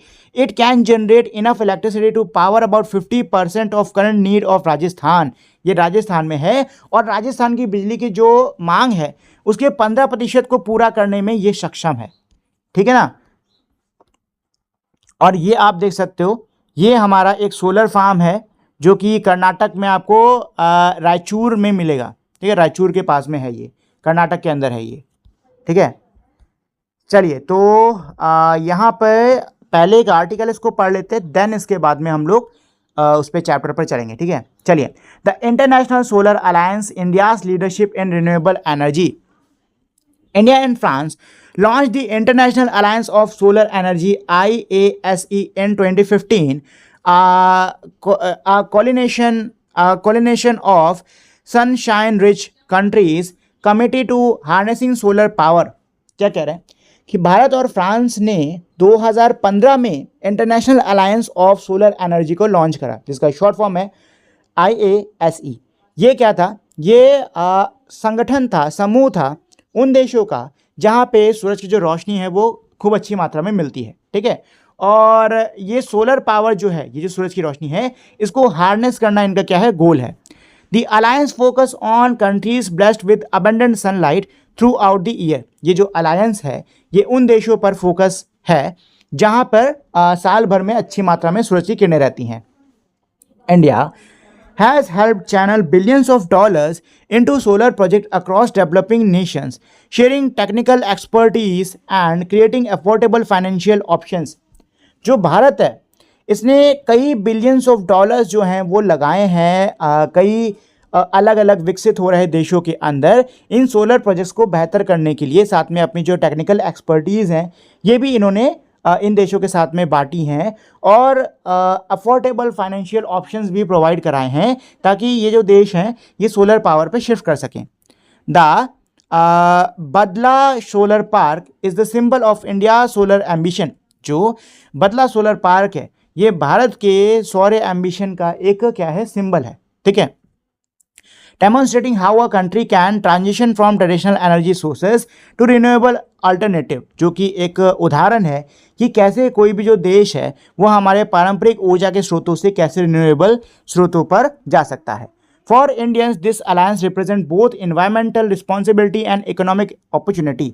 भारतीयों के लिए ये जो अलायंस है, ये जो गठबंधन है हमारा, ये प्राकृतिक जिम्मेदारी और आर्थिक मौके दोनों ही पैदा करता है। ठीक है, even as we deal with these issues, we must be mindful that the distribution and the access of resources, including basic one like water and clean air, is often unfair to some section of the society। क्या कह रहे हैं कि भाई जब हम इन मुद्दों के साथ में डील कर रहे हैं, मतलब इन मुद्दों को जब हम लोग देख रहे हैं तो हमें माइंडफुल रहना होगा इस चीज़ का भी, मतलब हमको इस चीज़ को भी ध्यान में रखना होगा कि जो संसाधनों का हमारा बंटवारा है, ठीक है, और संसाधन जो इनकी जो उपलब्धि है, ठीक है, ये समाज के कुछ वर्गों के लिए क्या है, काफ़ी ज़्यादा अनफेयर है। मतलब उनको काफ़ी ज़्यादा एक तरह से कम मात्रा में सही से नहीं मिल पाते हैं संसाधन। In cities many areas do not receive adequate and regular supply of drinking water. शहरों के अंदर कई ऐसे क्षेत्र होते हैं जहाँ पर सही मात्रा में पीने का पानी तक नहीं आता है। Air pollution caused by industries and excessive use of fossil fuel affect those who are unable to protect themselves from these hazards। जो वायु प्रदूषण है इन उद्योगों से निकलता हुआ और जो ये बहुत ज़्यादा मात्रा में हम फॉसिल फ्यूल का यूज़ कर रहे हैं, इससे कई होते हैं जो कि खुद की रक्षा नहीं कर पाते। We must remember our relationship with nature and act as stewards of natural resource toward restoration, regeneration and sustainability. क्या कह रहे हैं कि भाई हमको ये जो हमारा संबंध है प्रकृति के साथ में, इसको हमें ध्यान में रखना है, ठीक है ना, और हमको प्राकृतिक संसाधनों को समय देना है कि वो रिस्टोर हो सके, रीजनरेट हो सके और सस्टेनेबल तरीके से हमें उनका इस्तेमाल करना होगा। ठीक है, the Bhagavad Gita refers to loka sangraha, the idea that everyone must transcend personal desires and act for the well-being of all has the time come for us to consider this seriously। क्या कह रहे हैं, भागवत गीता के अंदर जो हमारा लोका संग्रह है, ये मेरा आइडिया है कि हमको अपनी जो पर्सनल डिज़ायर्स हैं उनसे ऊपर उठ के बाकियों के भले के लिए काम करना होगा। अब समय है कि अब हम लोग इस पर ध्यान से विचार करें। ठीक है दोस्तों, चलिए तो अब हमारा चैप्टर कंप्लीट है। ठीक, अब चलो पहले हम लोग थोड़ी see before we move on कर लेते हैं, इसमें हमारे कुछ समराइज पॉइंट्स होते हैं जो कि हमने इस चैप्टर में सीखे हैं, देन हम लोग क्वेश्चन आंसर्स पर आएंगे। ठीक है, चलिए तो पहला पॉइंट इसमें क्या है, natural resource are materials and substance that occur in nature and are valuable to human. जो प्राकृतिक संसाधन है, मेरी ऐसी सामग्रियाँ, ऐसी चीज़ें होती हैं जो कि मेरी प्रकृति में होती है और मनुष्य के लिए कीमती होती हैं। There are different ways of categorising resources. संसाधनों का वर्गीकरण करने का मेरा क्या है, अलग अलग तरीका है, रिन्यूएबल और नॉन रिन्यूएबल। ठीक है, ये इनके इस्तेमाल के बेस पे हम इनका वर्गीकरण ऐसे करते हैं। The resource curse can be overcome through investment in the development of technology and skills. जो ये रिसोर्स कर्स है यानी कि हमारे संसाधनों का ये जो अभिशाप है, हम इससे मुक्ति पा सकते हैं। कैसे? इन्वेस्टमेंट करके और सही टेक्नोलॉजी स्किल को डेवलप करके। We need to become vigilant about the rate at which we use renewable so that not to over exploit them। हम जो renewable resources का यूज़ कर रहे हैं इसके प्रति हमको ध्यान रखना है कि हम इनका बहुत ज़्यादा इस्तेमाल ना कर डालें। Judicious and wise use of non renewable will enable stretching their use for a longer period of time. साथ ही में जो हमारे नॉन रिन्यूएबल रिसोर्सेज हैं इनका इस्तेमाल हमें सोच समझ के और बुद्धिमत्ता के साथ में करना है ताकि ये लंबे समय तक हमारे चलते रहें। ठीक है दोस्तों, चलिए तो ये तो था हमारी समरी। ठीक है, अब इसके बाद में चलो हम लोग सीधे इसके जो क्वेश्चन आंसर्स हैं वो कर लेते हैं। तो हमारा क्वेश्चन नंबर 1 क्या है, देखो इसका क्वेश्चन नंबर 1 है हमारा what can make what is today a renewable resource non renewable tomorrow, describe some action that can prevent this from happening. क्या कह रहे हैं कि आज जो रिसोर्सेज हैं रिन्यूएबल वो कल नॉन रिन्यूएबल ना बन जाएं, तो ऐसा ना हो इसके लिए हम क्या कर सकते हैं। ठीक है, तो देखो रिन्यूएबल रिसोर्सेज जो होते हैं वो हमारे नॉन रिन्यूएबल कब बन जाते हैं, जब हम लोग उनका इस्तेमाल इस हद तक करते हैं कि उनको रिप्लेनिश होने का टाइम ना मिले। ठीक है, एग्जाम्पल हमारा ग्राउंड वाटर हो गया, ठीक है ना, फॉरेस्ट हो गया, जंगलों को हम लोग काटे पड़े पेड़ लगा नहीं रहे, ठीक है ना, तो ये इसके हमारे क्या हो गए एग्जाम्पल्स हो गए। तो इसका हमारा आंसर यही है, a renewable resource becomes non-renewable resource when it is used faster than it can naturally replenish। Example हमारा ग्राउंड वाटर और फॉरेस्ट। ठीक है, अच्छा हम क्या एक्शन ले सकते हैं इसको प्रिवेंट करने के लिए, तो हम रिसोर्सेज का बुद्धिमत्ता के साथ में इस्तेमाल करें, सही से इस्तेमाल करें, रिसाइकल रीयूज पे फोकस करें, पेड़ों को लगाएं, रेन वाटर हार्वेस्टिंग इसका यूज करें और एनर्जी को सही से यूज करें। ठीक है, तो एक्शन टू प्रिवेंट दिस यही है, use resources wisely and sparingly, promote recycling and reusing, replant trees, afforestation, rainwater harvesting and water conservation and use energy efficient devices। ठीक है दोस्तों, चलिए अब आते हैं कितने 5 क्वेश्चन है, चलो तो अब आता है सेकंड क्वेश्चन पर। तो सेकंड क्वेश्चन मेरा क्या है, name 5 ecosystem functions that serves human. आपको 5 इकोसिस्टम फंक्शन के नाम बताने होंगे जो कि ह्यूमन को सर्व करते हैं, मतलब ये क्या बोलते हैं, सर्विस हमको देते हैं, इकोसिस्टम सर्विस देते हैं। ठीक है, तो देखो जंगल क्या करते हैं, एयर प्योरिफिकेशन का काम करते हैं। ठीक है, इसके अलावा जंगल वेटलैंड वाटर साइकिल को रेगुलेट करते हैं। ठीक है, सॉइल फर्टिलिटी, ये हमारे जो क्या बोलते हैं वेस्ट प्रोडक्ट जो हमारे माइक्रो ऑर्गेनिज्म होते हैं वो वेस्ट प्रोडक्ट को तोड़ के सॉइल को फर्टाइल बनाते हैं। ठीक, कीड़े जो हैं वो पॉलिनेट करते हैं, मतलब कि फूल वूल को बढ़िया से खिलाते हैं, मधुमक्खी को अच्छा पॉलिनेशन का काम करती है। साथ ही में वेस्ट डिकम्पोजिशन, प्रकृति में कुछ भी हम लोग डालते हैं सड़गल जाता है। ठीक है, तो ये हमारे 5 इकोसिस्टम फंक्शन हो गए। ठीक है, तो 5 इकोसिस्टम फंक्शंस में यही लिख लो, एयर प्योरिफिकेशन, देखो इसके साथ में ना ये इंसान की कैसे हेल्प करता है ये भी लिख देना। ठीक है, तो ऐसे लिख देना एयर प्योरिफिकेशन, उसके सामने वही डैश लगा के plant observe CO2 and release oxygen, water cycle regulation, forest and wetland help in rainfall and water storage. Third हो जाएगा आपका सॉइल फर्टिलिटी, और ये माइक्रो ऑर्गेनिज्म होते हैं जो कि वेस्ट को तोड़ते हैं न्यूट्रिएंट्स में, फिर पॉलिनेशन जिसमें इंसेक्ट्स हेल्प करते हैं, और आखिरी आपका वेस्ट डिकम्पोजिशन जिसमें नेचर जो है वो वेस्ट को तोड़ता है। ठीक है, चलो यही हो गया। थर्ड क्वेश्चन क्या है मेरा, what are renewable resources. Renewable resources क्या है, how are they different from non renewable one, ये नॉन रिन्यूएबल रिसोर्सेज से कैसे अलग है। What can people do to ensure that renewable resources continue to be available for use and that future generation give two examples. हम क्या कर सकते हैं, क्या कदम उठा सकते हैं जिससे कि जो ये हमारे रिसोर्सेज हैं रिन्यूएबल रिसोर्सेज ये हमारे भविष्य की पीढ़ी के लिए भी हमारे उपलब्ध रहें। ठीक है, आपको 2 एग्जाम्पल देने होंगे। ठीक है, तो देखो रिन्यूएबल रिसोर्सेज क्या होते हैं, रिन्यूएबल रिसोर्सेज वो होते हैं जो कि नेचुरली ओवर टाइम अपने रिप्लेनिश होते रहते हैं। ठीक है, और ये नॉन रिन्यूएबल से कैसे अलग है, ऐसे अलग है कि भाई नॉन रिन्यूएबल को कई हज़ार साल लग जाते हैं जबकि ये जल्दी होते रहते हैं।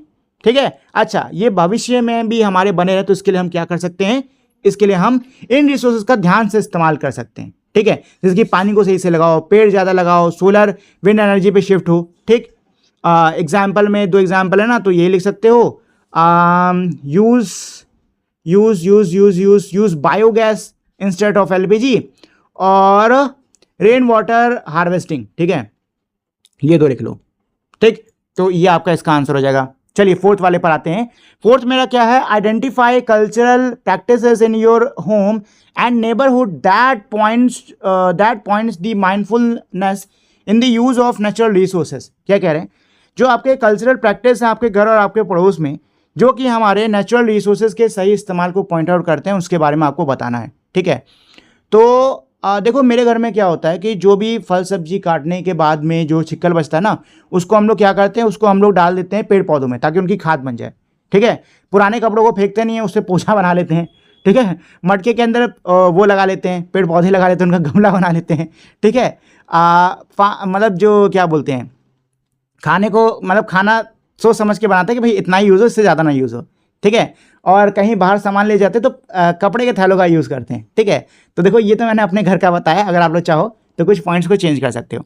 ठीक, चलो जी अब लास्ट क्वेश्चन पे चलते हैं दोस्तों। तो लास्ट क्वेश्चन मेरा क्या है, what are the some consideration to keep in mind in production of goods and for our current uses. हमारे अभी के इस्तेमाल के लिए जो हम लोग चीज़ों का उत्पादन कर रहे हैं, तो इसको करते समय हमें किन चीज़ों को ध्यान में रखना है। तो देखो भाई, किन चीज़ों को ध्यान में रखना है कि हमको इको फ्रेंडली रॉ मटेरियल्स का यूज़ करना है, use of eco friendly raw materials. ठीक है, इंश्योर मिनिमल वेस्ट जनरेशन, मतलब जो वेस्ट है, जो कचरा है, कम से कम हो।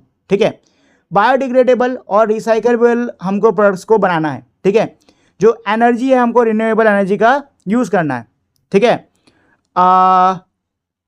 और तो इसमें ज़्यादा कुछ, इतने काफ़ी हैं वैसे। ऐसे चीज़ें उत्पादन करो ऐसा जो कि हमारे इकोसिस्टम को हार्म ना करे। ठीक है, तो ये कुछ पॉइंट्स हैं, इसमें आप लिख सकते हो, चाहो तो खुद से भी ऐड कर सकते हो। ठीक है दोस्तों, चलिए तो ये तो था हमारा पूरा का पूरा आज का चैप्टर। आई होप आपको ये चैप्टर अच्छे से समझ में आ गया होगा, साथ ही में आपको उसको पढ़ने में मज़ा भी आया होगा। जाने से पहले दोस्तों एक छोटी सी रिक्वेस्ट करना चाहूँगा कि अगर आपको ये वीडियो पसंद आई हो तो प्लीज़ आप लोग इस वीडियो को लाइक, शेयर और मेरे चैनल को सब्सक्राइब कर दीजिएगा।